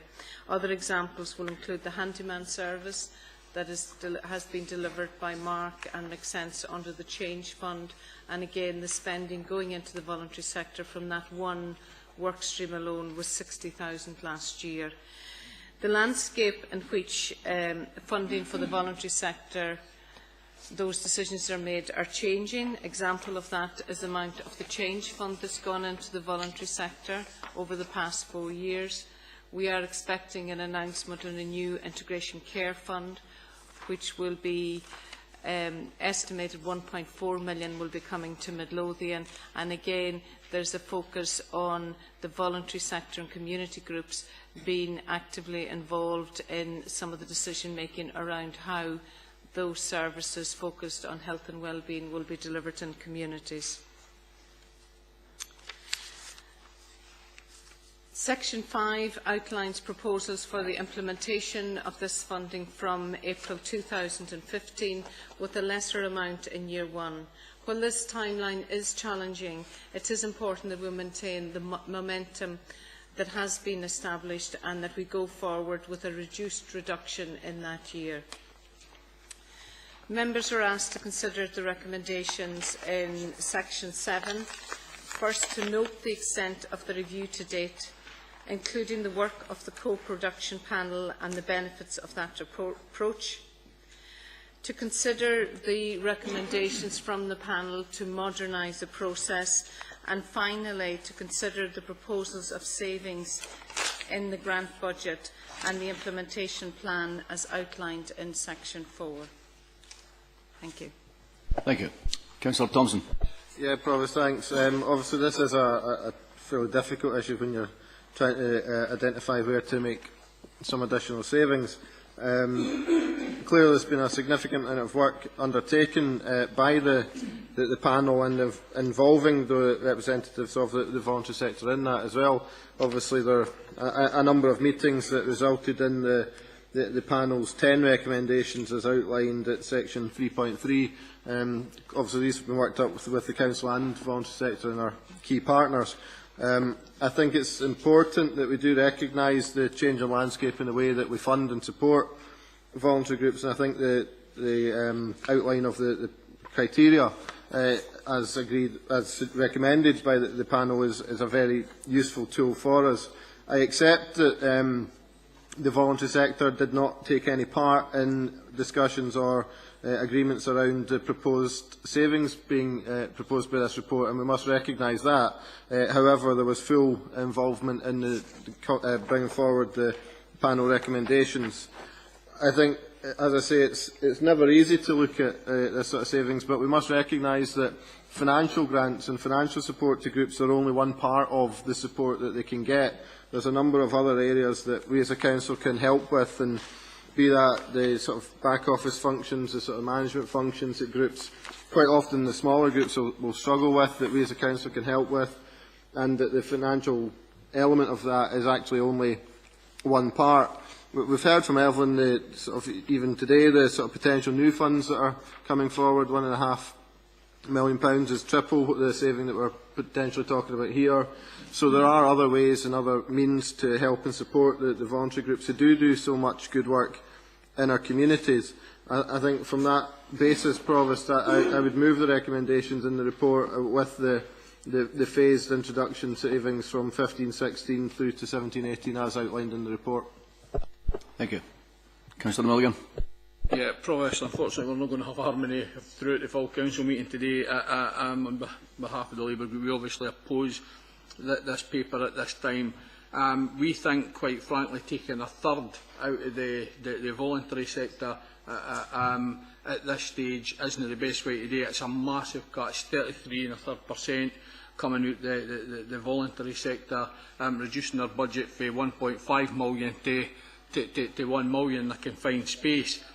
We also have serious concerns. The reality is that, and we keep talking about the voluntary sector, and I wish there was a way we could separate what is the truly voluntary sector to what we call the voluntary sector, because there are groups out there, just such as like the ladies with Bright Sparks, who none of them are paid, you've got boys' clubs, scout groups and all that. That's the real voluntary sector out there, but we seem to have this big wide sweep in. And I'm not saying there's no need for some of it, but I think there are some problems. The reality is, when I read this paper, it looks quite simply that we're going to remove money for like the junior clubs, boys' clubs. They're going to have their money dramatically cut or no apply for at all. Galladays committees, where we talk about reducing their funding for perhaps £1,100 to £500, and then supporting them to identify alternative sources of funding. Galladay committees and groups like that have been searching for additional funding for years and years and looking everywhere. They're experts at it. One of the other areas of real concern to us is we've just agreed to harmonising the charges where effectively, whilst it will be a relatively small and charge for like the seniors groups and such like to use council facilities now, and there will be an impact assessment as agreed at the previous paper done before it goes up any more than that 2%. The reality is this is like a double whammy, because what we're talking about is we're now going to start charging you a wee bit, we're now going to cut your grant as well to that. We didn't think there's a need to rush this. It's £50,000 in year one, and we would think if we deferred this where we could get together to see if this is the best way to do it. There's also serious concern here that this is effectively going to be pitching different groups against sort of each other looking for the same funding, where funding's in some areas being granted and no in others. So we would ask that we just simply note this paper and continue at the moment. But if that's not agreeable, that we move against the paper and the recommendations of that. Councillor Baxter. Thank you, Provost. I tend to agree with much that Councillor Milligan just said. We've been talking at fees and charges working group, for instance, about grossly increased costs for some sectors. We were saying that one solution might be to target perhaps groups that work in deprived areas of multiple deprivation, for example. We could target them by using the grant system. We were talking this morning at Petitions Committee about it was a proposal to cut the amount of flower beds in our parks, and the suggestion was that community councils could be asked to contribute, and yet we're saying here that community councils are going to have their funding withdrawn. My own preference is to tend to use the grant system to target more specifically which groups we're going to help, whereas the fees and charges, as we saw, banding people, I think as Councillor Milligan himself said earlier on today, that banding what look like similar groups together is not necessarily a very good way of doing it, because some groups are quite dissimilar. So I tend to agree with many of the points that Councillor Milligan has made, but particularly the cut a third of the total funding, and so I'll probably agree with whatever he's proposing. Councillor Pottinger. Just clarify, so you're officially seconding them, Ian? You're officially seconding what Derek Milligan just said? Yeah? Well, it depends, because Derek offered, he said that if we don't follow one course, and he would propose. I'll second it if you've already seconded it. Okay. And seconding what Councillor Milligan's proposed, yeah, I think it will cause a lot more conflict in the voluntary sector. The in-scope and the out-of-scope conflict, I think, is already there now. You know, who's got the service level agreements, who's got the statutory requirements, you know, who's doing this. And the fundraising aspects in many voluntary organisations is struggling. You know, they're looking for new ways all the time. The ones that receive the grants from us are the in-scope ones, you know, and including valuable ones that we have to consult with, like community councils. You know, they're at risk of reducing the funding, and so the effectiveness of the voluntary sector will obviously decrease. The lack of funding out there, you know, like when we had the Coalfields Regeneration Trust, you know, when it was lost, you've seen all the pressures coming on other groups to try and keep their bids quiet, you know, who they're applying to who, and you know, it's almost like a competitive trying to get in first to get the funding. And Newton Grange Children's Gallery Committee are at Morrison's with a bucket collecting very shortly, so nobody else copy that one, okay? But that's just how desperate they are to try and raise funds for these committees. I'd second Derek Milligan. A third cut of people getting grants is just inappropriate at this time. Councillor Constable. Thank you, Provost. I just want to second Councillor Thompson on this report. We noted the objective on page 265 to establish a consistent process for grant allocation and monitoring. This is in line with the previous item. I'm happy that the 3-year implementation will give sufficient comfort to the grant applicants. Councillor Thompson. Just to sum up, I mean, I think we know we're disagreeing on this, so I'll be brief. I think we need to be clear it's not a third cut to the total funding going to voluntary groups. I think there was a £1.5 million pot identified here, of which 500,000 was looked at. There's a further £3.6 million paid to voluntary groups through the other elements through service level agreements and so on. And that's not let alone the other pots of money that are available there, and it doesn't count any of the in-kind support, staff time, all that sort of stuff. There is only a limited pot of money, though, so if any time you're applying for grants, there is only a limited pot of money, so there's always going to be winners and losers, so I think we need to take that into account. I was grateful for Councillor Pottinger for mentioning community councils, because obviously at the moment the pot for community councils is something like £6,000 a year, and actually through this it would increase to £10,000, so it's a good example of how there can be winners out of this process as well. So I accept we are going to disagree on this, but just again move the record. Sum up, Councillor Mulligan. Yeah, just to say that I understand what Owen's saying, but that other £3.5 million is going to be reviewed. The stuff that was in scope was £1.5 million, and we're looking for a £500,000 saving. So in reality, as a third, there's Owen says we're going to disagree with this. You're not going to continue it, so we'll go straight to the vote. Promise. Okay. Those against the recommendations in the report, please show.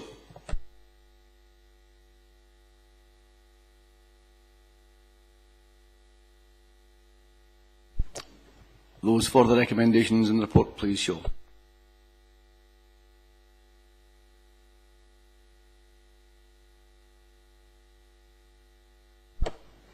And I move for the recommendations. Thank you.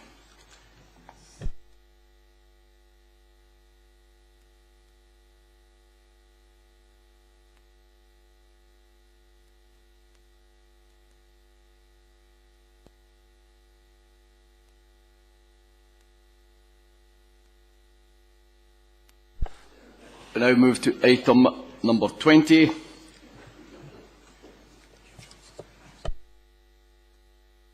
You're doing it, okay. Okay. Item number 20, Environmental Health Food Services Plan 2014-15, a report by Ian Johnson. Thank you. Thanks, Professor. A very short introduction to this. The Council annually prepares and publishes its food service plan. The Council is today recommended to approve the plan for 2014-15.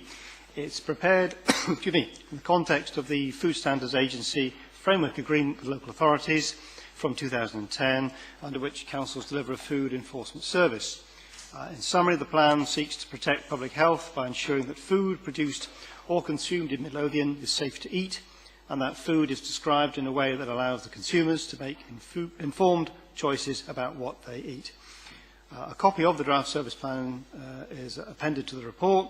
It generally focuses on the inspection of food premises, the sampling of food products, and responding to service requests. It includes performance targets. A separate appendix to the report provides a review of performance in the implementation of the 2013-2014 service plan. A normal routine Food Standards Agency inspection is due for Midlothian in July. We've only had recent notice of that, but apparently there are just changes in their timetables, but it's only a normal routine inspection, we're assured, and it would be beneficial for there to be an approved current food service plan in place. So accordingly, Provost, the recommendation is for Council to approve the Environmental Health Food Service Plan for 2014-15. Thank you. Councillor Bryant. Thank you, Provost. In relation to the performance information on page 323, whilst not all targets were met, it's important to note that this does not prejudice public health or public safety. I move to accept the recommendations. Thank you. Anyone else accept the recommendation? The report. Thank you.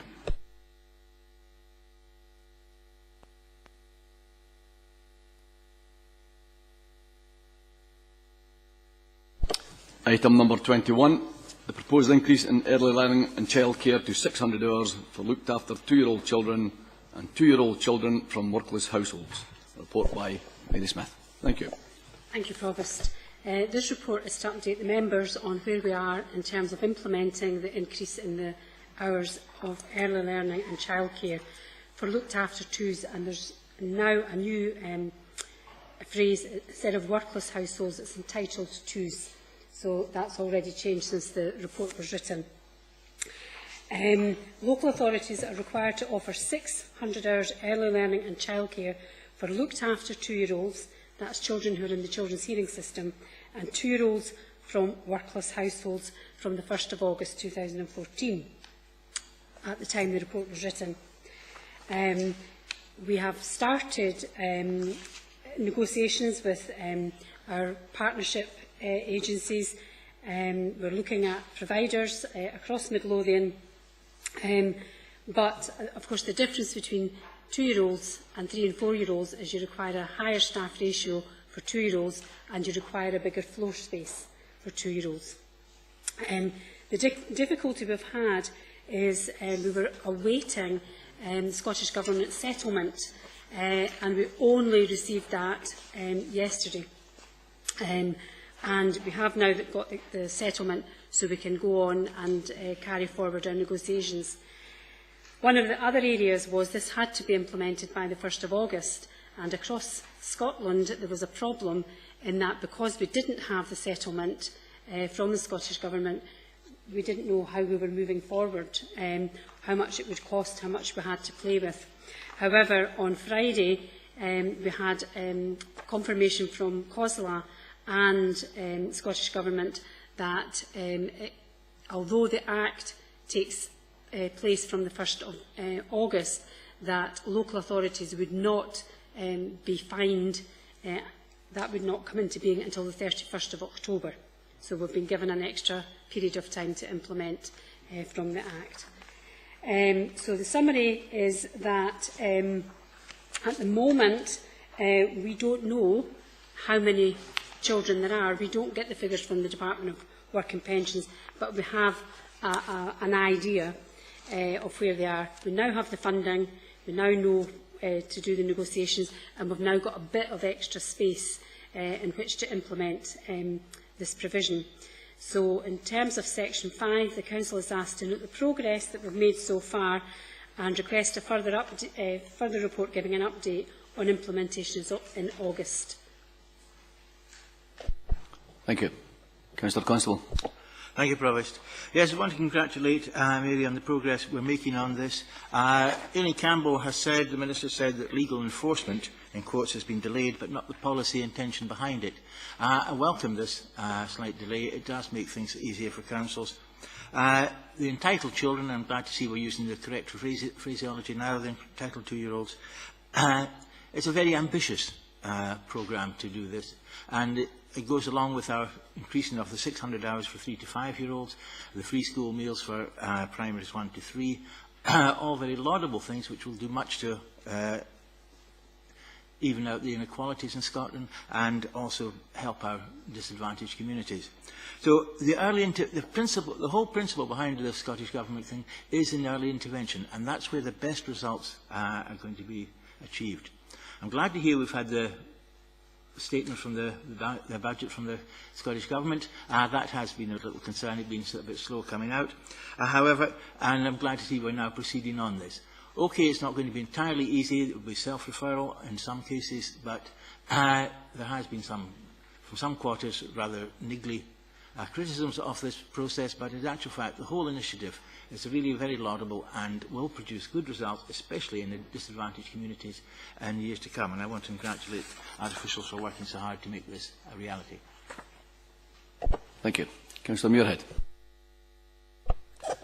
Yeah, obviously we will support the plan here for the childcare for 2-year-olds. We do note the very short timescales for implementation, which I would guess has a lot to do with getting it in before the 18th of September. However, as I say, we do support it. I note in the paper there was an indication of the expected allocations that would result if the normal distribution method was used, and now you're saying we, as of yesterday, have received confirmation. Is that confirmation that the figures are as is in the paper, or is it different from that? That's the first question. The second question is that enough to actually carry out the alterations, the plans that are required to make this work? Also, can you perhaps explain, I know it's no your, Mary, your decision on this, but why it has to be self-referral? It indicates in the paper that there's no direct agreement with the Department of Work and Pensions to share benefit information. And you've got to ask yourself, why is that the case? Because my concern with this is we're talking about there being an expected 70% uptake in this. What's the 30%? Do we know, if we know that there's expected to be a 70% uptake, do we know where the 30% is going to lie, what the demographic of that 30% is? Because if the demographic of that 30% is exactly the kind of folk that we're looking to provide that service to, then there's something wrong with that. And the failure of the government to actually allow us to get that information in the first place so that we can proactively approach people to get that kind of service, I think is a gaping hole in it, unless I've got something totally wrong with that. So I'd appreciate if you could give me whatever knowledge you have as to why that particular rule was brought in. I can answer the first bit about finance. On page 339 at section 3.1, we had estimated that we would get 267,000 and the settlement is 274,340 and rising to, we estimated 747,000 and the Scottish Government figures show, the settlement figures shows we'll get 804,730. So it's slightly more than we expected. Is it enough? Well, is it ever enough? You know, in terms of what we want to do and how we move forward, but it gives us a start. Speaking to the team yesterday, and this is not about me implementing this, by the way, this is about a team who've worked incredibly hard to implement this, and you know, they have to be applauded on, you know, kind of really working behind the background here. What they were saying was the Scottish Government estimated to be 41 million in terms of capital, and our estimate was 90 million. And at the moment they're looking at 60 million. But in order for us to deliver in Midlothian, we would need to be looking at, you know, additional provision. So, but as I say, we're working well with our partnership centres just now. The impact it might have is someone, if we don't have provision in Gorebridge, for example, and we have a parent from Gorebridge, but the nearest centre, say, is Sure Start in Mayfield. We're still delivering a service that might not be where it's required. And that's one of the worries that we've got about it, is about making sure that the service does target the 30% that may not do this. The other thing, we're talking about bringing on board Sure Start. Now, Sure Start works with a lot of our vulnerable families at the moment anyway, so it's about how we realign that service that we've got with Sure Start. So it's about, we've got a mixed economy over Midlothian. I don't know if that's answered your question. It's not really. I mean, this whole, I'm not sure where the rationale comes from, why it is not, why it's self-referral, because I think that does create a huge, big potential to miss the target completely here, the people that are most likely to need the service. And the point you made there about it not being able to provide the service in the community directly, the people that are going to not be able to take that up are the very people that you want to be able to take that up. The people that can't afford, will not be able to afford to go to some other community to access that service. I mean, one of the things that this funding gives us is flexibility. So the 300 hours, the 600 hours doesn't have to be over 5 mornings, or it doesn't have to be 5 mornings or 5 afternoons. We can be really flexible in looking at, many of our parents do weekend working. So can we build in flexibility to have some services in some areas that can deliver the service at weekends to allow parents to work at weekends? So in terms of the referral process, that's not a Midlothian, it's a national response. But in terms of Midlothian, we work with a lot of our vulnerable families. We're able to identify many of them, not all of them.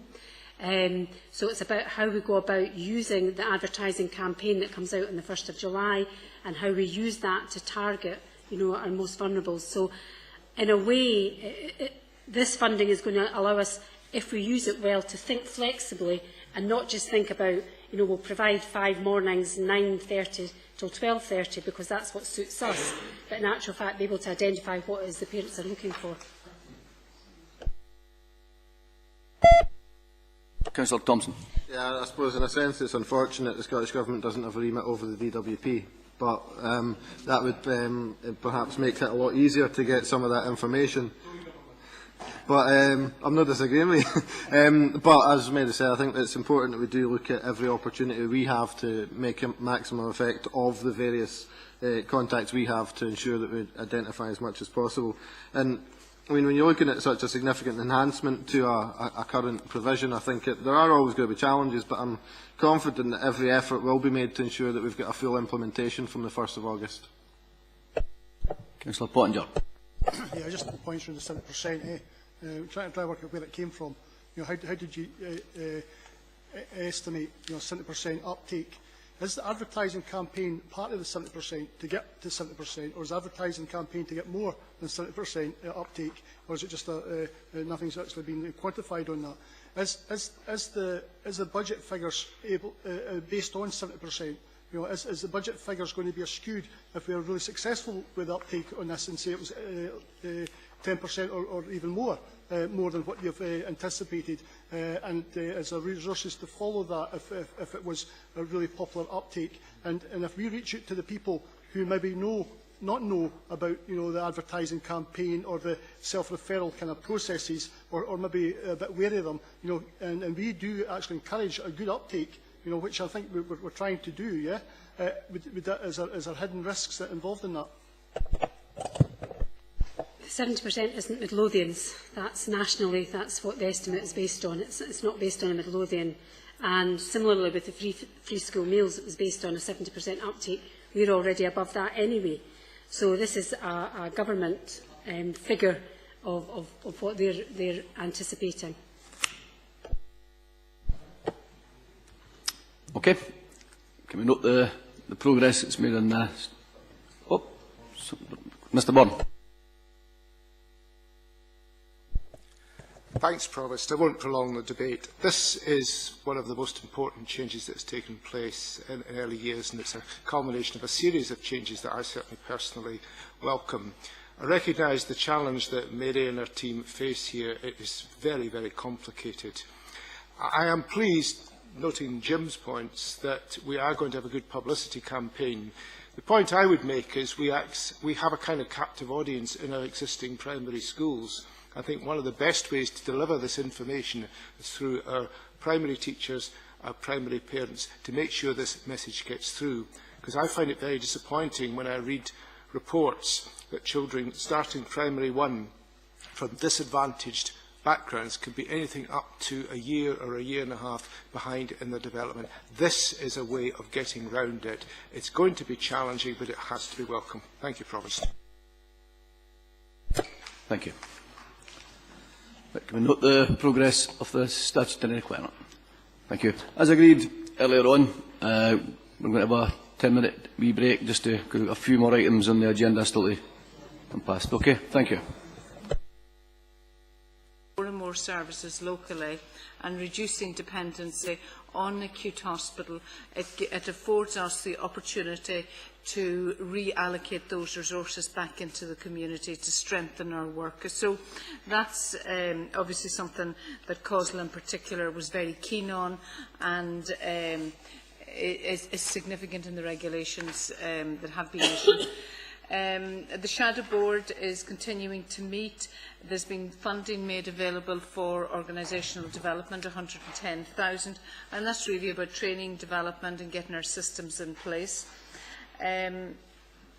Once the draft regulations are in place, we will then work on the scheme locally. And meanwhile, we're continuing to work on the development of joint services. We now have a single service for people with dementia, bringing together health, social work and the voluntary sector under one roof to respond to people across the whole of their journey with dementia. Our rapid response team's been strengthened, and we're looking as well at extending the hours into evenings and weekends. And we're also working on an integrated learning disability and a substance misuse service locally. So it's really about making integration happen rather than the implementation of the rather than waiting for the formal go-ahead. The other bit of work is around the development of a 3-year strategic plan, and work is ongoing in relation to that. Also, the Shadow Board is proposing there's a requirement to consider needs within localities, and the Shadow Board is proposing east-west. Again, localities are it's really just the prism or the lens through which we understand needs within neighbourhoods, rather than necessarily mean that we split services east and west. And finally, to the recommendations, where Section 5, where Council is asked to note the progress, agree in principle the proposals around locality, and to receive further reports on strategic commissioning and the integration scheme. Councillor Constable. Thank you, Provost. Yes, Councillor Johnson, my colleague, she is the Deputy Chair of this board, but it's unfortunately it's the Health and Social Security. She's not very healthy today, and so I shall speak on her behalf.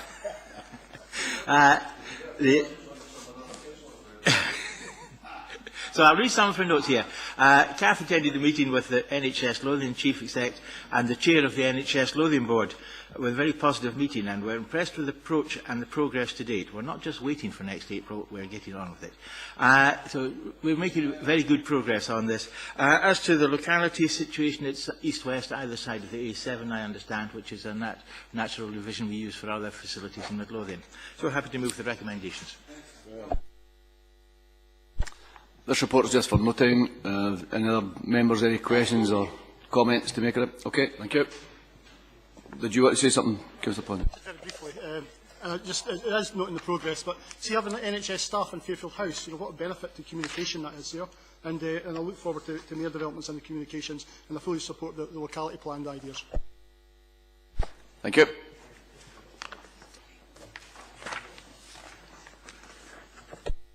We now move to item number 23, the future model for community justice, report by Eva McHugh, Joint Director of Health and Social Care. Thank you, Provost. This report is to inform members of consultation on significant changes that are proposed to criminal justice services. Scottish Government had published its response to a previous consultation on the delivery of criminal justice services in December of last year, and in that response they are proposing a new model for the delivery of criminal justice services. They are proposing that the CGAs will be abolished, and that local authorities will have a statutory duty with its partners to set up local reducing reoffending partnerships and assume responsibility for both the strategic and operational delivery of services for community justice, and ensure that they reflect local needs and are in accordance with the national strategy, which is about reducing reoffending. They've now launched a further consultation, and the response to that is included in the appendix. Significant issues that are included in this consultation, again, is giving more shape to what will be required of the new service. It sets out who the key partners will be, and they're included there in item 2.3. It also highlights that they need to develop a single strategic plan, and that each partner organisation within the community planning partnership will be held accountable for its performance. So that's really the essence of the local body, but it also sets out that there will be a national body created, and there will be a national strategy and a national performance framework that will inform local plans. So it's really that national framework and then the local ownership and the local delivery. In terms of resource implication, at this point there will inevitably be some cost in relation to implementation, given the requirement to redesign services. In relation to risk, the key risks that have been identified is around this. For this to be successful, we need local partners who don't normally see reducing reoffending as being their business. So really key to this being successful is how well we can engage all those bodies out there for whom working with reoffenders isn't necessarily an activity that they see themselves having a responsibility in relation to. So that's going to be the key risk that we're going to need to work to mitigate. Reducing reoffending is going to need to be all our partners' business, not just the Council. There's also, because of our size, there'll be opportunities. We will consider whether we'll have a Midlothian partnership or whether it's something we might want to do with East Lothian and Borders. But again, those issues will be given further consideration as we continue to develop. And again, moving to the recommendation, Council's really asked to note the response to the consultation, and again, in relation to the proposals, on the whole, our response is positive and welcoming of these developments. Thank you. Councillor Thompson. Yeah, the response is attached, and I think without going into too much detail, we've previously been supportive of the principle behind local authority model and happy to endorse the responses attached. Okay. Accepted. Thank you very much.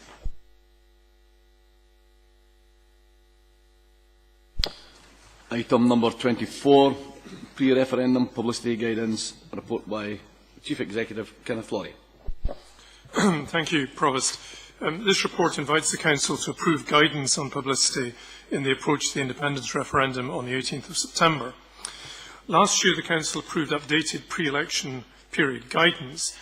This guidance was designed to cover referendums as well as elections. However, in February of this year, COSLA produced draft generic guidance for councils to address the issues of publicity, the use of council facilities and staff involvement, specifically in regard to the referendum process. The COSLA guidance is not inconsistent with the guidance previously approved by the Council. However, it was felt it would be useful to update that guidance to reflect the specific issues raised by the independence referendum and the terms of the Scottish Independence Referendum Act 2013. And the amended guidance is now being prepared and is attached at Appendix 1. And I would draw your attention specifically to the points set out under Section 3 of the report. In terms of Appendix 1, there are two errors that I would like to point out. The first of these is on page 375, under the heading at the bottom of the page, Visits by Politicians, where the third and fourth words, be permissible, should be deleted. They should not be there. It should simply say requests from sitting politicians, etc. The second error is, in some ways, a rather more obvious one. It's on page 379, under the heading of Staff Campaign Activity, and the bottom or the last of the three paragraphs under that heading. It says, any staff wishing to campaign on behalf of either outcome must do so in our time. What, of course, it should say, must do so in their own time. So that's a fairly significant correction I would ask you to note. The Chief Counting Officer has produced a guide entitled Information for Campaigners on the Referendum Process. That's at Appendix 2. And the recommendations are to approve the pre-referendum guidance shown at Appendix 1 and to note the terms of the Chief Counting Officer's guidance shown at Appendix 2. And in approving the revised guidance, I would request that all councillors ensure that they are abiding fully by it with immediate effect, noting that the general duties apply at all times, even if there are also specific restrictions relating to publicity in the immediate pre-referendum period. Councillor Thompson. Yeah, I think it's perfectly sensible guidance we have. None of the officers could be persuaded that we should include a vote yes as part of the guidance, but I think I have to accept that and move the report.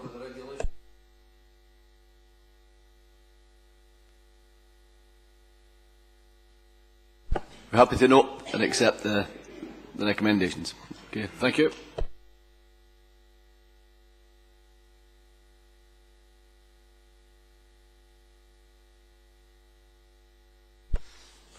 Item number 25, the fifth review of local government electoral arrangements by the Local Government Boundary Commission for Scotland, a report by the Chief Executive, Mr Laurie. Thank you, Provost. The fifth review of local government electoral arrangements commenced in February 2014. On the 29th of May, the review entered a 12-week public consultation period to allow local people and organisations to comment on the proposals, and the review will result in the Commission making recommendations to Scottish ministers for the number of councillors on each council and the number and boundaries of wards for the election of councillors. Now, this report relates specifically to Stage 1, which looks at the number of councillors on each council, and Stage 2, which takes place in 2015, will look at ward boundaries within councils. Members will note at paragraph 2.3 that the Commission proposes that the number of councillors for Midlothian should remain unchanged, i.e. 18 councillors. And the recommendation at section 4 is that the Council is invited to comment on the proposals for Midlothian in respect of the fifth review of electoral arrangements. Councillor Thompson. Yeah, I'll be brief. I think obviously it's slightly ironic the criteria being set by the Local Government Electoral Boundary Commission for Scotland were about emphasis on growing populations, deprivation, both of which Midlothian are, yet they say that we stand still.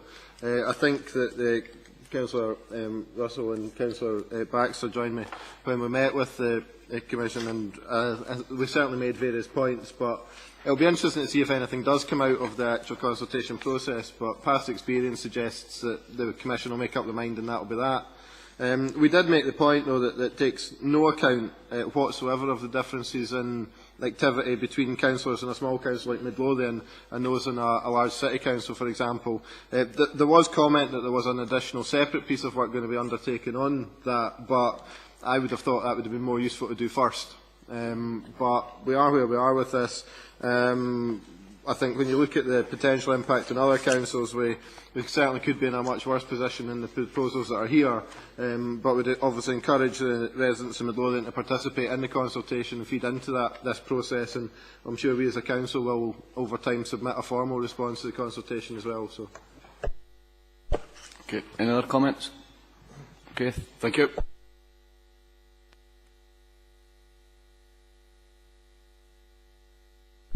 Item number 26, Scotland's electoral future, delivering improvements in participation and administration. Report by the Chief Executive, Mr Laurie. Thank you, Provost. The Scottish Government has issued a consultation paper entitled Scotland's Electoral Future, Delivering Improvements in Participation and Administration, and comments are invited by interested parties and individuals by the 11th of July. The paper arises from a review of the Scottish local government elections of 2012, carried out by a number of key stakeholder bodies, and some of the proposals that they have put forward are relevant only to future local government elections, while others could apply equally to all elections in Scotland. The common theme is intended that it should help address low voter turnout and low levels of participation. There are a total of 12 consultation questions in the paper. Included amongst these are 2 pilot project questions which seek views on the possibility of setting up pilot schemes concerning all postal voting and random ballot paper ordering. The Scottish Government advised that they would welcome any thoughts on all or any of these questions, and members' comments are invited. Councillor Thompson. I'd certainly be keen that we send a response to consultation. I mean, as a Thompson, I'm particularly keen to see introduction of randomised ballots, as I'm sure Provost Wallace is as well. But I think there are other elements and more serious elements to this as well. I mean, we've seen a decline in turnouts over a number of years in local government elections, and elections generally. And I think it's encouraging that we have a consultation here, which might not grasp all of the public's imagination, but to at least look at some of the issues around how we can perhaps try to engage and look at new ways to achieve a greater turnout in elections. So I'd be keen that the Council submit a response. I'm very supportive of randomised ballots, and I think that further consideration needs to be given to things like the electronic voting, certainly extending the franchise to 16, 17-year-olds. And I mean, I don't know, but there's potentially merit in looking at all postal voting, although personally I don't think that's the right way to go. But there are other ways it can be done, so just ask Council to note. Just reverse the alphabet. Councillor Baxter. Thank you, Prof. It's just to show that I'm not, unlike Councillor Thompson, I'm not motivated by self-interest. I also agree with randomising ballot. I've strongly agreed with that for many years. I think as well we should look closely at perhaps all postal votes. I know there were experiments, I think, south of the border at one point, and there were issues with it. But it would also mean that we wouldn't have to be closing primary schools, for instance, every time there's an election. Councillor Constable. Yes, I agree with about closing primary schools. Why can't we do what the rest of Europe does and shift elections to a Sunday? That could improve turnout and save having to close public buildings.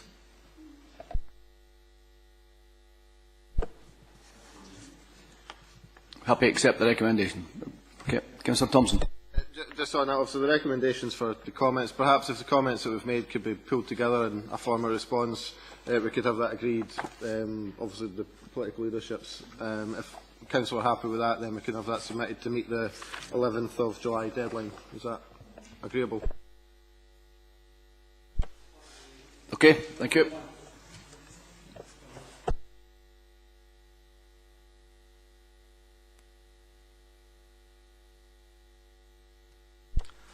Item number 27, a report of the seminar of the Midlothian Council held in the Council Chambers, Midlothian House, Buccleuch Street, on the 3rd of June 2014 at 3:48 p.m. Provost, this report simply for noting. Yes, it is. And well, I've got a question on it, Provost. I'd just like to know that the third last paragraph, well, the second last paragraph above the last sentence, I suppose. Councillor Constable, seconded by yourself, moved that the seminar welcome the publication of Scotland's future. I recognise the significant benefits independence could bring to Midlothian, all in 17 minutes. I just wondered if we could maybe, for the next meeting, if the Chief Executive could maybe give us a report on what the benefits will be for Midlothian, just to save time today, because it would be useful for us all to know, obviously with the referendum coming up. But for such a big discussion, you know, for 17 minutes, it wasn't an awful long time. So obviously a lot more brevity than there has been today, but I think it would be useful to get that for next meeting, if that could be done. You were invited to the last one. Well, I was actually coming because I did get agreement from the Labour group to arrive, or to go to the meeting. But unfortunately, or fortunately, my daughter had a baby down in London and Greenwich. We were actually colonising the place.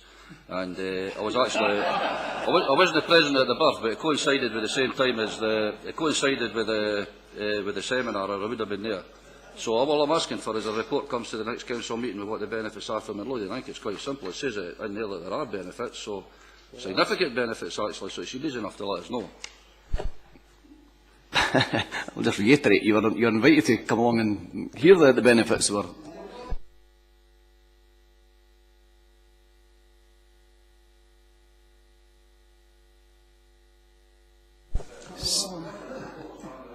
That's a reserved occupation. Okay. I think, Provost, obviously, I think I wasn't there. I was ill, sadly. I think obviously the seminar was the opportunity to have that discussion, and as Councillor Montgomery and myself couldn't make it. I'd be delighted to have a report in the Council agenda outlining the benefits of independence, if that's what Councillor for Midlothian, which Councillor Montgomery is asking for. But one at a time, obviously, please. I'm not sure. I'm not sure if that is, given that we're now in the regulated period as well, and the guidance we've just approved. I'm not entirely sure how that would fit if we were asking the Chief Executive to produce that. I'm sure it could be produced, but I don't know if it's necessarily appropriate it comes from the Chief Executive. Are we happy to have a report produced by the Chief Executive on the benefits of...